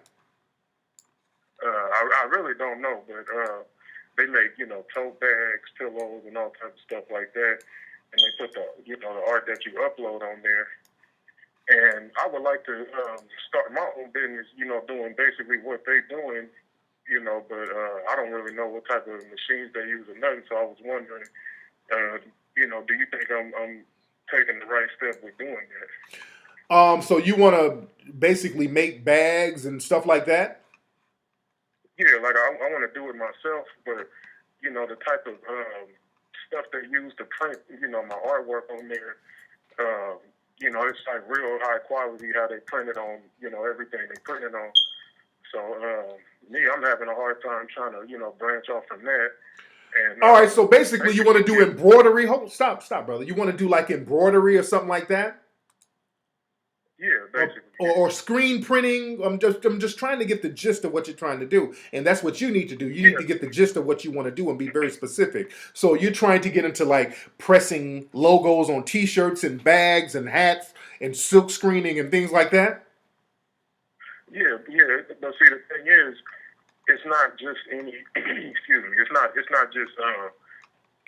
like two color, 3 color, and it's a whole lot of different. Okay, colors. brother, tell me in one sentence exactly what you're trying to do in one sentence. I'm trying to do exactly what they do, but see, that's the thing. What do they do in one sentence? See, that's the thing. We get the filibustering and talking in circles. What do they do in one sentence? They print logos onto bags and stuff like that. So basically, it's like silk screening, silk printing, embroidery, right? Yeah, but they put it on polyester. Okay, what kind of machine do they have? That's the thing. That's what I'm saying. I don't know. That's what I'm saying. That's what you need to look for then. Okay, this is what I'm trying to figure out. If you want to do what they do, all you got to do is find out the machinery that they use, which shouldn't be too hard. Just kind of do some research about silk screening or embroidery, because that's basically the two methods. Or find out how they're printing this stuff on the clothes. Go find that machine, stack your money up, buy that machine, and then start printing shirts and start charging people. It's real simple. You feel me? Okay. All right. Well, yeah. When you get a chance, you should go up there, because if you see what I'm talking about, you'll see. Okay, brother. You'll see, because they got some really advanced art that a lot of people couldn't print on stuff. That's okay, well, you need to find out what they're printing it on and do some research on that. If you want to do what they do, find out what they printed on, call around, go to different websites. You can probably find out what they do it on in about 10 minutes if you Google and search and stop talking, because that's the thing. Cats over-talk the situation. It's real simple. Find out the machine they use. Go find the machine. Find out how much it costs. Put a down payment on the machine, and then get the machine yourself. It's that simple, fam. Okay. All right, but thanks for the Okay. call. My All man's right. still talking. There you go. Cats be talking themselves out of shit. When it comes to handling business, and let me talk to brothers again. Let me get on brothers. That right there, family, that's how a lot of brothers do business. Let me talk to the brothers tonight, man. Let me talk to the brothers tonight, because this is what I'm talking about. Black men all across America. You're going to have to step your game up. He don't sound like he don't want to do it. He's like, well, you need to check it out. I don't know what he's talking about, man. Sound like, you know what it is? He wants somebody else to buy the thing for him. That's what it sounds like. He's like, well, you should check it out. No, I shouldn't. Because you know what that sounds like? Can you give me a microloan from MelanoreNation.org to buy the machine? No, because what I'm not going to do is pay for niggas' pipe dreams that they half-ass invest in, that they don't really have no real desire for. They just want to gamble with somebody else's money. So if you give them some money, they gamble with this shit they don't know about. It don't work out. Well, hey, hell, no skin off my back. I got the money from Tariq. No, nigga. See, when he said, you should check it out, I don't need to check out shit because I ain't in that business. I'm not in that business. If that's what you want to do, learn about it and do it. Sound like you don't really want to do that. That's why my man is talking in circles. See, let me tell y'all something. Street shit. Who is this? All right. Hold on, this is Lou again. It's all love, family. All right, that's Lou. Lou said, I appreciate the advice, and I'm not upset with you putting me on blast. Then you don't be upset with me. And if I'm not upset with you putting me on blast, don't be upset with me. He still sounds salty, man. Nobody's putting you on blast. All right. Lou is just salty now. Lou is still hitting me up with salty texts. Ola, hold on. Ola, where you at, man? Let me let Ola be a mod to get some of these people out here, out of the room. Ola, where you at, man?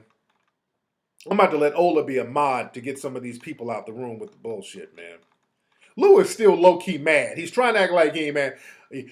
All right, I ain't mad with you putting me on blast. Lou, man. Come on, Lou. Put your ego aside, man. Put your ego aside, Lou. Lou is mad now. Lou is up here talking about how to put him on blast.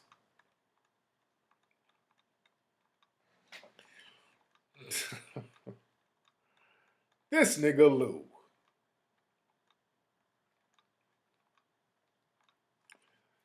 Man.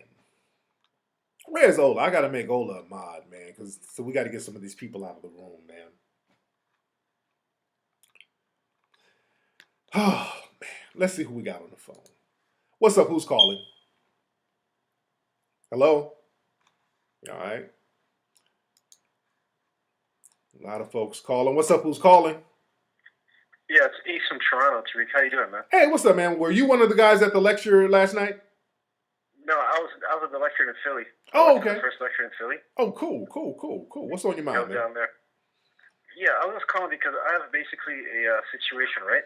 The Yes. situation basically is about 4 years ago, I was dealing with this tailor. He's a Afro-Canadian tailor in Toronto. He went to tailors my pants, dress pants that I usually wear. Mm-hmm. So I went to him about 4 years ago.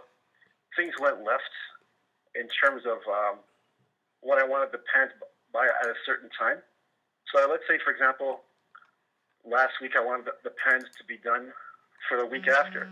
So the week after, I would go to pick up the pens. He would make an excuse, so I didn't have the pens done.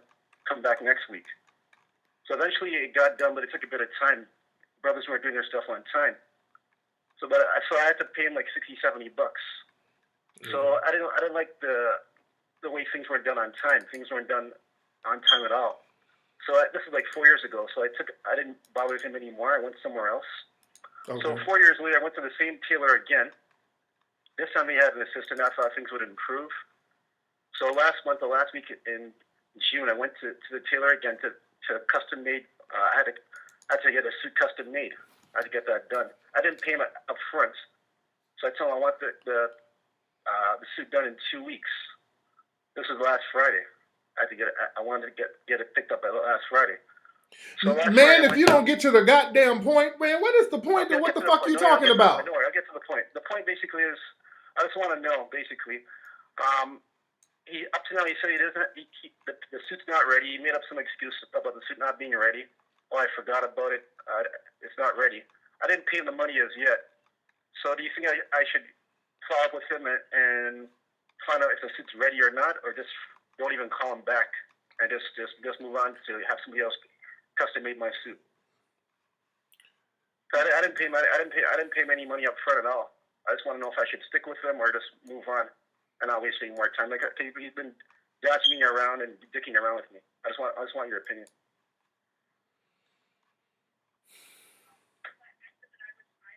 Get out of here, you damn nigga! That's my advice. Get your ass off my phone. All right.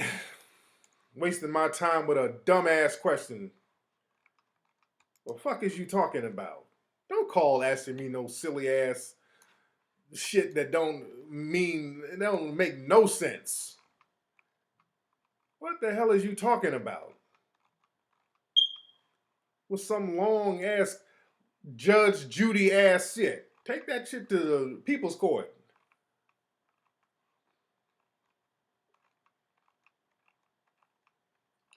The hell is he talking about? There's some weird people up in Canada, dude.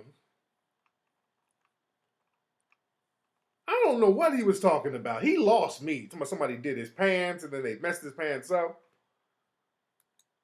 Hell, I don't know. The hell I look like the tailor's court? I mean, really? I'm the Judge Mathis for clothes? Sound like he was trolling or something. But really, that's some old Judge Mathis shit. Who's calling right now? Y'all, people on crack tonight. What's up? Who's this? Hey, this is Gumbo from Texas. I know what you're talking about. It's circular thought patterns. Like when we see a problem, we try to run away from it, and we just end up going in a circle. Yeah. And we got to think more linear to go towards progression and answers. But is this the chat room? Is the social stream the chat room? Because I'm trying to get unblocked. You got blocked before? You got blocked? What did you do? I don't know. I think I was talking about your list or something. It was a long time ago. I don't know. Talking about my list? Your list. I was playing like one day. I was playing like it was chat, but your list went chat. You was using some lip balm. I don't know. Nigga, you talking about my lips? What kind of moist shit is that? You talking about another nigga's lips? What kind of shit is that? I don't know. I'm 5150 Nation. I talk shit, but really, but yo, I'm a 5150 your ass out my chat room forever. Talk about a nigga's lip. That shit is moist. And nigga, is this you? You a coon, a little crispy coon. No, I want to talk. Okay, get your ass off there, nigga. I got his ass out of here too. Nigga told me he was talking about my lips. And he got banned. Okay, I see why you got banned. I'm not unbanning your moist ass nigga. Talking about my lips. What kind of nigga does that? A dude talking about another dude's lips. Boy, they've been putting a lot of soy milk in y'all niggas' bottles when y'all were growing up. It's a lot of estrogen in these niggas out here, man. There's a lot of estrogen going on. Hold on, man. Let me get my chat room together. Oh, man. Y'all rock with me, man. There's a lot of drug use going on tonight. Let me refresh my chat. Excuse me. Let's see who we got here. What's up? Who's calling? Good evening, Tariq. This is Chris from New York. How are you, sir? I'm good. What's your name, fam? Chris. Chris from New York. What's on your mind, Chris? Sir, I have a quick question. Why do black people, and I'm not trolling with this question, but why do black people look up to Louis Farrakhan? And this is the reason why I'm asking. And I'm black, by the way. Okay. Like, Budapest, Amsterdam, Paris, Hold on one second. Hold on one second, bro. Hold on. Enjoy Europe on board the Hold on one comfortable second. ships of Viking. Damn it. Spend less time getting there Hold on, and these more ads. time being I there. put an ad block on this Viking thing, river and it will not cruises. stop these damn ads. All right. All right, but go ahead. So why do you say why do black people look up to Minister Farrakhan? And you're black. yes. Okay. Yes, I'm black. Okay. I was with Dr. King, Malcolm X, but don't, Louis Farrakhan, I'm not into it. And I can explain to you, but I would like to hear your thoughts. Okay, I think black people look up, or many black people look up, not all, but many people look up to Minister Farrakhan because he's very unafraid to speak the truth about systematic white supremacy, and that's rare in our society. That's very, very rare. So, what's your opinion? What do you think? The reason why I'm kind of like iffy on Louis Farrakhan is because, I've read the autobiography of Malcolm X. I'm black. Like I said, a lot of people say I'm white, but I'm really black. I've read the autobiography of Malcolm X. Malcolm X mentioned later in his book that, he met Louis Farrakhan, but then when he made those comments about JFK, Louis Farrakhan was eschewing away from him. And I've also watched YouTube videos of Louis Farrakhan praising, I guess, so-called the killers of Malcolm X. I've also read stories that his Malcolm X family does not like him at all. And I really don't know. I mean, yes, he has spoken out about white supremacy, but at the end of the day, like, what has he built for blacks? And, I'm just, like I said, I'm not trolling. I just want to understand from your opinion, because I know you want him in different colors, and Yeah. I just want to understand. Now, all right, let's go to the Nation of Islam. Now, the Nation of Islam, including Minister Farrakhan, they built a lot of things. They built infrastructure. They have farmland. They built businesses within the Muslim community, and they circle their wagon. So they do have a structure and an economic base within the Nation of Islam. So they have built something. They have stores and they have schools and they have their own military, which is the fruit of Islam. So they do have a structure that you can point to that's a tangible structure, and I have the most respect for them. Now, a lot of other people can't point to that. A lot of other people can't point to an economic base, an economic structure that they have. So I got the utmost respect for Minister Farrakhan and the whole Nation of Islam because they do practice what they preach. They talk about self-empowerment and doing for self, and they act on that. So I respect that. Okay, I see you. You feel me? Yeah, I see you. It was just the whole, like, praising the kills of Malcolm X that kind of caught me off guard. And, there's a lot of stuff. We're talking about some shit that happened like 50 years ago, So I don't know if my brother, Minister Farrakhan, has talked about that. Some of your views changed over the years. I don't know. But I'm not going to sit up and point to some shit 50 years ago about Minister Farrakhan, but you sit up and accept white supremacy with the shit they're doing right now to this day, and all of a sudden we want to pull up some shit about Farrakhan from 50 years ago, but you don't call some of these white supremacists out right now. So that's my thing. You feel me? Yeah, I do it. I do personally, but I feel where you're coming from. I do it personally. There you go. All right, man. Thanks for the call, fam. Yes, indeed, man. So the minister has done some things. Let's be very clear. The minister, they got farmland. They got a lot of stuff going on. They practice what they preach. The utmost respect. The minister gets it in. The minister has stepped in and helped stop a lot of gang violence, hip hop beef. The minister steps in and comes in with that, and the minister's done a lot of good stuff, man.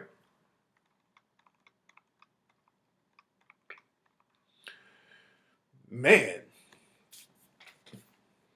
A sister died in jail right now. What city? Shout out to those. I got to, again, shout out to those brothers in South Carolina that was beating up them white supremacists, man. I take my hat off to them brothers.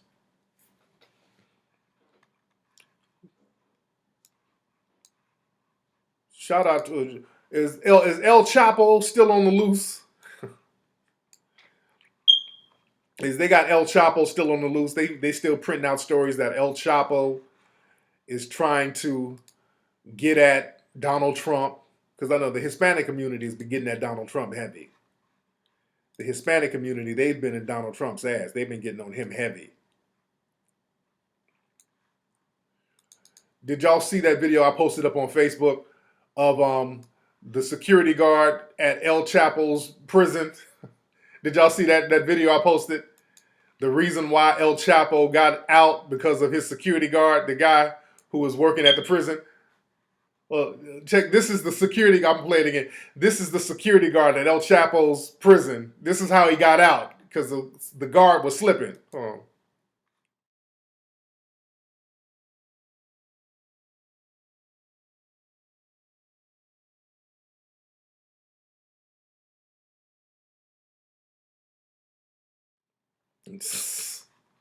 I put that on Instagram. That shit is hilarious.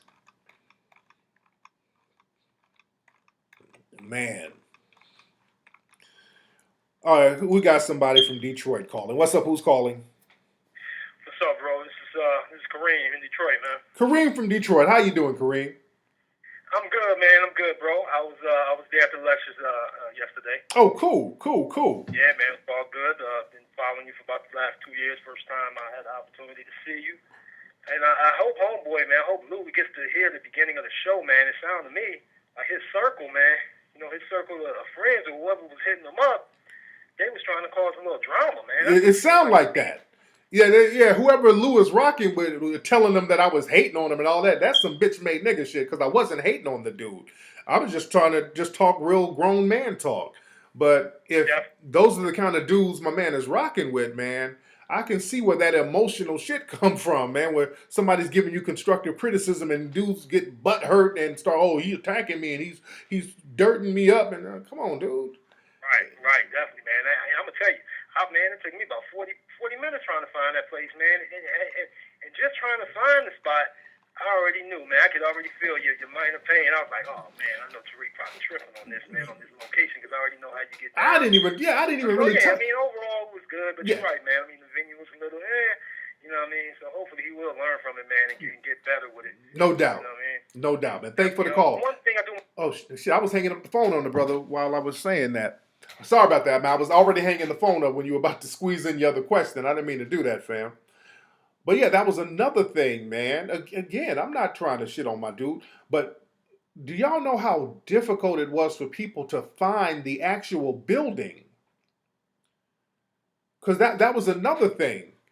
And I knew that was going to be a problem because on the flyer and on the website that they had, they said the Southfield Center, but there's about, 7 or 8 different buildings there. So nobody really knew what building to go to. I didn't know what building to go to. So when people got to the venue, it got mad confusing. People didn't know where to go. You had to ask, you had to pull over. So it was really confusing, man. And I'm like, come on, man. What's up, Taylor? You say you were there? Parks and Rec. Yeah, man. People get upset when they get constructive criticism, you know. And my man just hit me up and, you know, this is just control. We're not shitting on the dude. Oh, I just made you a mod, by the way. But my God, man, from the minute you drive in there was just a lot of confusion initially. Things worked out at the end, but there were a lot of things that just simply could have been avoided. That's all we're saying. That's all we're saying. And people don't need that. When people go, and I always think, my man is just thinking, well, we got our money. No, it ain't. No. Are people going to be confused? Are they going to be comfortable? Are they going to be good? You got to think of it in terms like that. What's up? Who's calling? Hi, this is Tyra. Hey, Tyra. How are you, love? I'm good, and you? I am good. Where are you calling from, Tyra? I'm calling from Las Vegas. Oh, cool. What you doing up in Vegas? Just relaxing. I've been at work all day, so just relaxing before I gotta go to work again tomorrow. God damn, where you work at?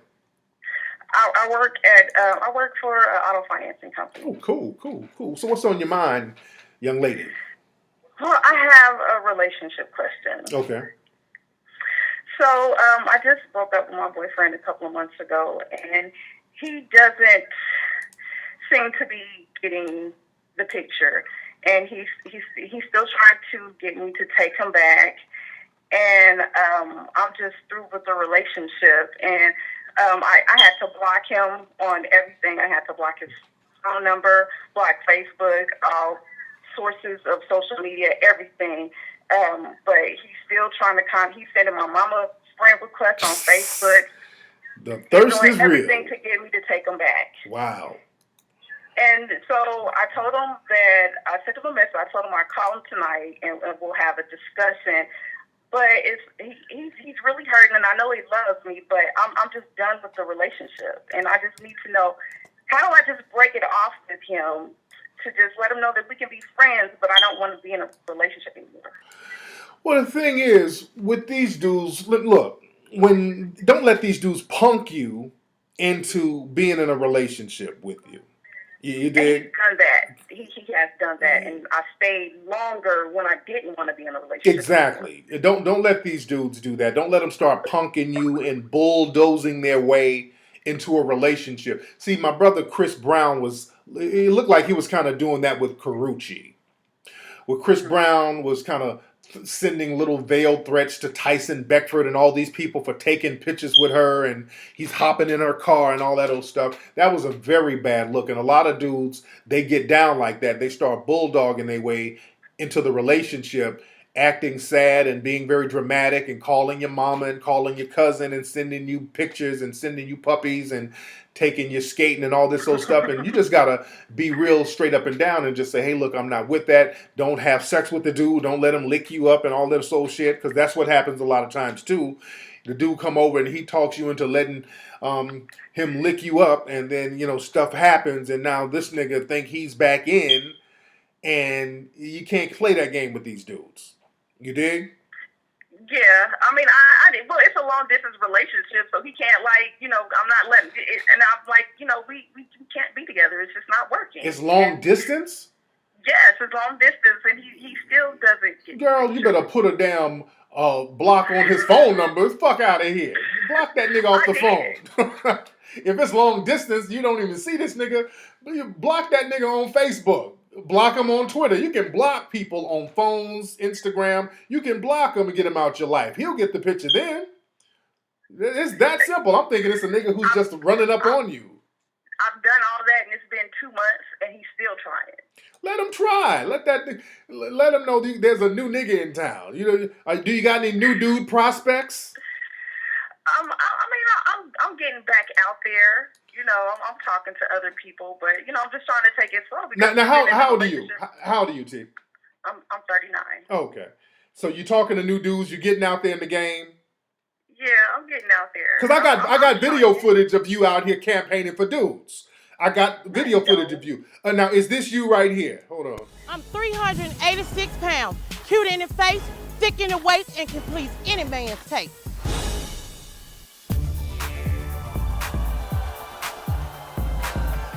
When I'm at the bar, I love to twerk.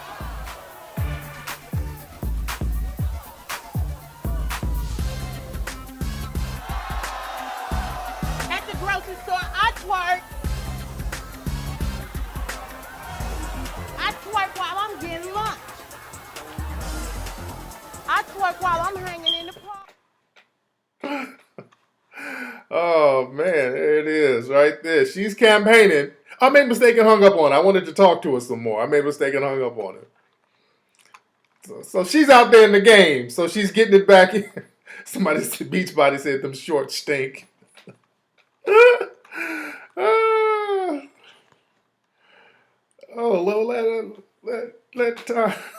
Tariq get it in. Oh, man. Where my Atlanta people at, man? I got to go to Atlanta in a couple of days. I need my Atlanta people. If you know a carpenter in Atlanta, I need somebody who's a carpenter. I got I got a house out there. I'm going to rent out this house. I got to get the floor fixed. There's a little hole in the floor in one of the rooms. I got to get that fixed. So if you are a carpenter, you know what you're doing. You ain't trying to charge $1 million fucking bucks. Email me at info@tariqelite.com. If push come to shove, I'm gonna have to go out to Atlanta, hit up the Home Depot, find me some day laborers. You dig? I'm getting that floor fixed in a couple of days. But if some of you cats out here, you know somebody or you do carpentry, hit me up. Info at TariqElite.com. What's up? Who's calling? Yo, this is Travis. What's up, Travis? Where you calling from? I'm calling from Oklahoma. All right, what's on your mind, Travis? Man, I need like some game tips. Like, I'm like 18 years old, and I actually like lost my job a little bit, but I got like kind of like a big safety net. But like lately, I've been tricking like a lot of money off. Okay. You know. Okay. So stop tricking your money off. You just got to stop tricking your paper off. Why are you tricking your money off so much? Well, because, I mean, like, it's hard for me to stop. I mean, because I actually tell myself that I want to stop tricking, but when I get to a point, I just can't stop tricking. I feel you. Yeah, because it gets addictive, and you got to break that addiction. So what you got to do is focus on some things that are more constructive. And you're kind of a young dude, so you need to keep your money in your pocket as far as that, and start keeping your money out your pocket and keeping the game in your mouth, and start spitting and saving your little paper and getting some people that's down for the team to help you grow and invest and build into some tangible things outside of just dating. Because see, when you get your things and your tangibles and all of your portfolios and your economic base in order, all the breezes are going to start gravitating towards you anyway. So then you can knock out two birds with one stone. You feel me? I feel you. Yeah, but 18, you shouldn't be tricking your paper up at 18. You're too young for that, man. You got to stack your paper up right now. The females are going to be there. They ain't going nowhere. So you need to be out there getting your free game in and spitting hard and really trying to figure out what you're going to do in life. You dig? All right, man. Appreciate it. Thanks for the call, fam. Yes, indeed. Okay, is that you, TJ? My son is trying to come in here. TJ, what are you doing? Say his ass need to be in technical school. Where's he getting the money to trick off? This nigga tricking off his allowance? Nigga going up to the strip club with $9. Nigga pulling that shit out of a lunchbox, drinking with a thermos in a strip club. My mom says I had a curfew, so you can't. Okay, TJ.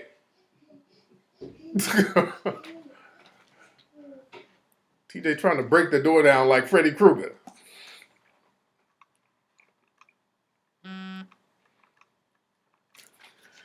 Man. What time is it out here? But again, my Atlanta, it's 11 o'clock out here, and I'm in Alabama. It's 11 o'clock out here. My Atlanta people, again, if you know a carpenter in Atlanta to help me fix a floor. I'm not moving. Somebody asked if I'm moving from it. Hold on. Hold on. Hold on.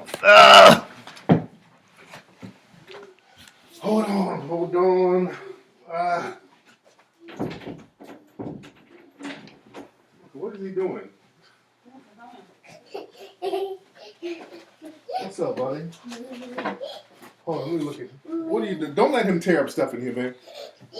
Because he about to be a grabby ass. What's up, son?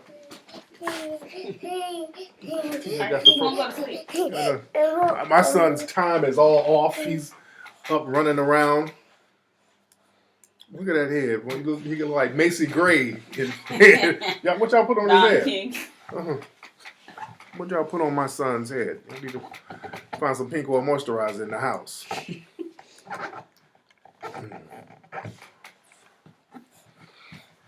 Man. All right, let's see who we got on the phone. Excuse me. Okay, what's up? Who's calling? Hello? Okay, I guess they ain't here. Let's see who this is. What's up? Who's calling? Hey, what's up with it, Tariq? This Boss T out of North Carolina. What's up? Your name is what? Boss T. Boss T. What's on your mind, man? Oh, man, I'm just happy with how the results went and how there's punks and KKK winning in South Carolina. We gave them proper Carolina welcome, man. Yes, they did. Yes, sir. I loved it. There was no forgiving going on yesterday. Oh, man, I was happy, yo. I wish I could have been out there, but I've had some stuff to do with work. But, man, keep doing what you're doing, man. We love it out here. When you coming to Charlotte, G? I got to come out there, man. I got to come out there soon. I got to go to Charleston. I got to go out there to South Carolina and really chop up some good game, man. So I'll keep you guys posted on that. Thanks for the call. All right. Okay, my man, I'm still going on.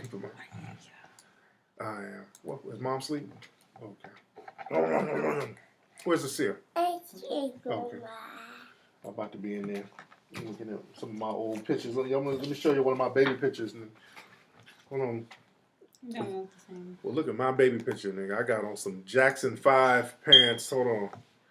Nigga, that's me as a baby.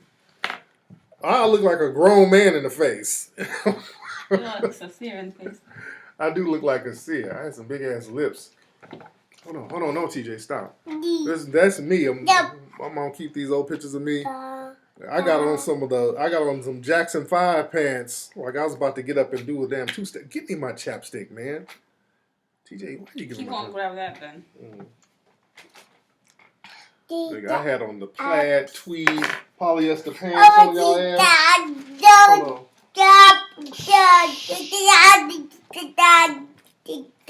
That need nothing. Hold on, I'm looking at these pictures. Hold on, I got some breakdancing pictures. Me and my breakdance buddy. Hold on, I gotta go through some of these pictures. TJ, hold on. Put the same pictures every time you come. Oh man, let's see. It looks like Peanut. So we all had them pants. Nigga, I had the Jermaine Jackson pants. Yes, indeed. TJ speaking in tongues. Man, let's see who we got on the phone. What's up? Who's calling? Hi, Tariq. This is Rhea from Toronto. How are you doing? Hey, Rhea. How are you, love? I'm good. What's on your I have mind? one question. Go ahead. So I have this friend. He works in construction, and his owners are Portuguese, and a lot of the time they call him Black Mamba, and they inquire about what his dick size is. Oh wow! And I just wanted to know is that like a new thing, like white guys obsessing over like the size of black men's penises, or? That ain't new. That ain't new at all. That's old. They've been doing that. The white supremacists, they've been doing that. That's very old. That's nothing new. And it's a fetish. I'm talking over me. It's like a cuckold fetish. Look up that. Google cuckold. That's a thing. Boy. Okay, that's not a new word to learn. I don't want you to learn that word, TJ. You're my son. But yeah, that's like a fetish, man. They've always been on that for a long time. That's why they would lynch brothers and castrate them. And take the penises home as memorabilia. Stop talking. Well, okay, take him in there. He's trying to talk over me. All right. Thank you for the call, young lady. Thank you. I'm about to put you to bed in a minute, TJ. My son does that. Start yelling, making sounds. I know. But she said TJ's trying to call her a crackhead. Man. But yeah, like I said, man, email me. My email is info@tariqelite.com. Shout out to Lou, the promoter. Again, the event turned out good. I would like my brother Lou to just be more thorough in his endeavors. And just like all other people, if you're trying to promote, I love the bow tie. I wish my bow tie's in my luggage. My man is the brother from Toronto. Gave me some bow ties that he makes. I'll probably show him on next week's show. Beautiful bow ties. And I'm going to wear one of his bow ties probably for one of my lectures. Mommy. Well, go in there with mommy then. Go in there with mommy, buddy. You want an apple? You want an apple, TJ? Hold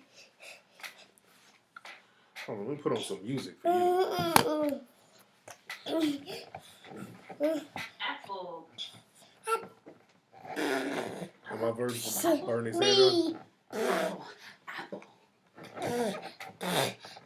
You trying to beatbox? Yeah, shout out to Lou. Lou is cool, and hey, I'm cool with Lou. We are cool. Lou is cool. I just want Lou to be thorough. I want all you. I want all the promoters who work with me to be thorough. I want everybody when you work with. Okay, TJ. He makes noises when he hears other people talk to kind of bring attention to himself.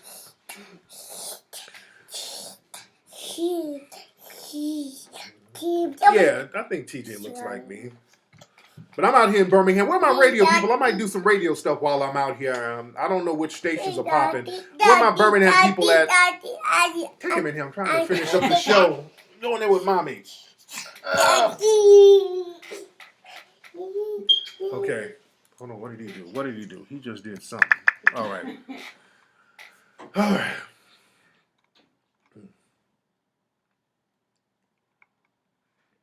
Yeah, TJ, his time is off right now.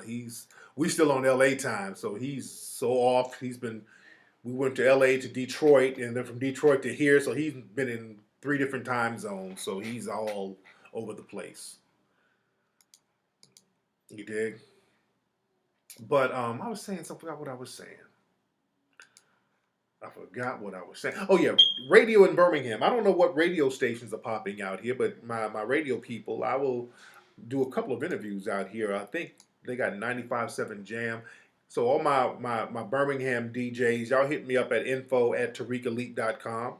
I might do some radio interviews out here while I'm here on some of the local stations and chop up game. So I don't know what new, because I haven't been out here in a minute. I don't know what stations. I've heard a whole bunch of new stations out here. So I don't know what's what and who is what and all that stuff. But anyway, family, let me get up out of here. Let me go chill and get ready. I need to bathe because I've been traveling and all that old stuff. But the Code of Conduct tour is over. It was a great success. Shout out to the promoters, even Lou. Shout out to the promoters, even Lou, and his lovely wife. Shout out to them. Shout out to everybody who came out and supported. Shout out to all the vendors. Shout out to everybody, man. It was a great success, and we're going to continue that. I can't wait to go on another tour pretty soon. I'll keep you guys posted on that. I'll probably go on another tour when I'm done with the Hidden Colors film because more people wanted me to come to other cities, but I had to turn it down because I wanted to finish with Hidden Colors. I think I showed them this before. This is a plate that I did for my mom. I think I showed this before. I was in the 2nd grade when I did this plate.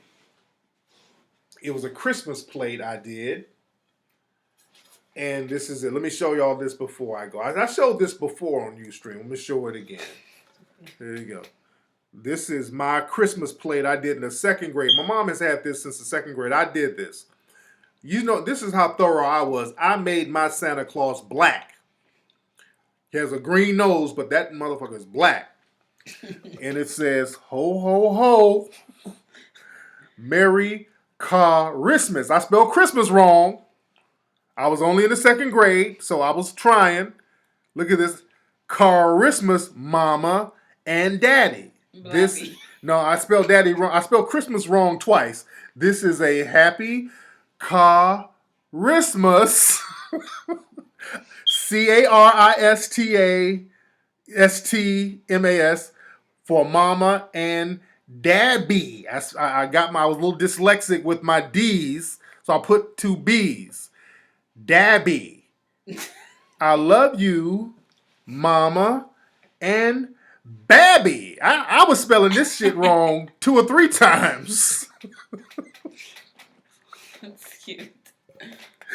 I spelled it dabby, babby, Christmas. My spelling was a beast in the 1st and 2nd grade, but I got it together and became a best-selling author on y'all asses. You see how the game works, so don't count a kid out just because his spelling might be a little bit off. What is TJ doing? What is he doing? Yes, just because the spelling might be a little bit off, don't count a kid out now. Close the door. Oh no, he's about to turn up. Yeah. Yes, indeed. That nigga said I drew Mr. Hanky. I know. Ah, yes, indeed. My little spelling was off. I was trying. Shit. Oh, man. Anyway, yo, let me get up out here, man. I'm out of here, family, man. Again, my carpenters in Atlanta, email me, man. Hit me up so I can have you work on my house out here in Atlanta. I'm not moving to Atlanta. I'm renting the house out to somebody else. I'm still living in LA, but I just got some rental property in Atlanta, and I'm going to get a lot of rental property in Atlanta and Detroit and all these other places because we got to start investing in some of these urban areas because they're gentrifying these areas, and we need to start gobbling up some of these properties, man. But anyway, y'all, I'm out of here, man. Love y'all. Much respect. Much respect to Lou, the promoter. Much respect to you. Much respect to all of Detroit, man. I love you guys. And go to hiddencolorsfilm.com. Get the original copy, no bootlegs. Go to TariqElite.com. Get some of that fresh gear right now. I'm a holla.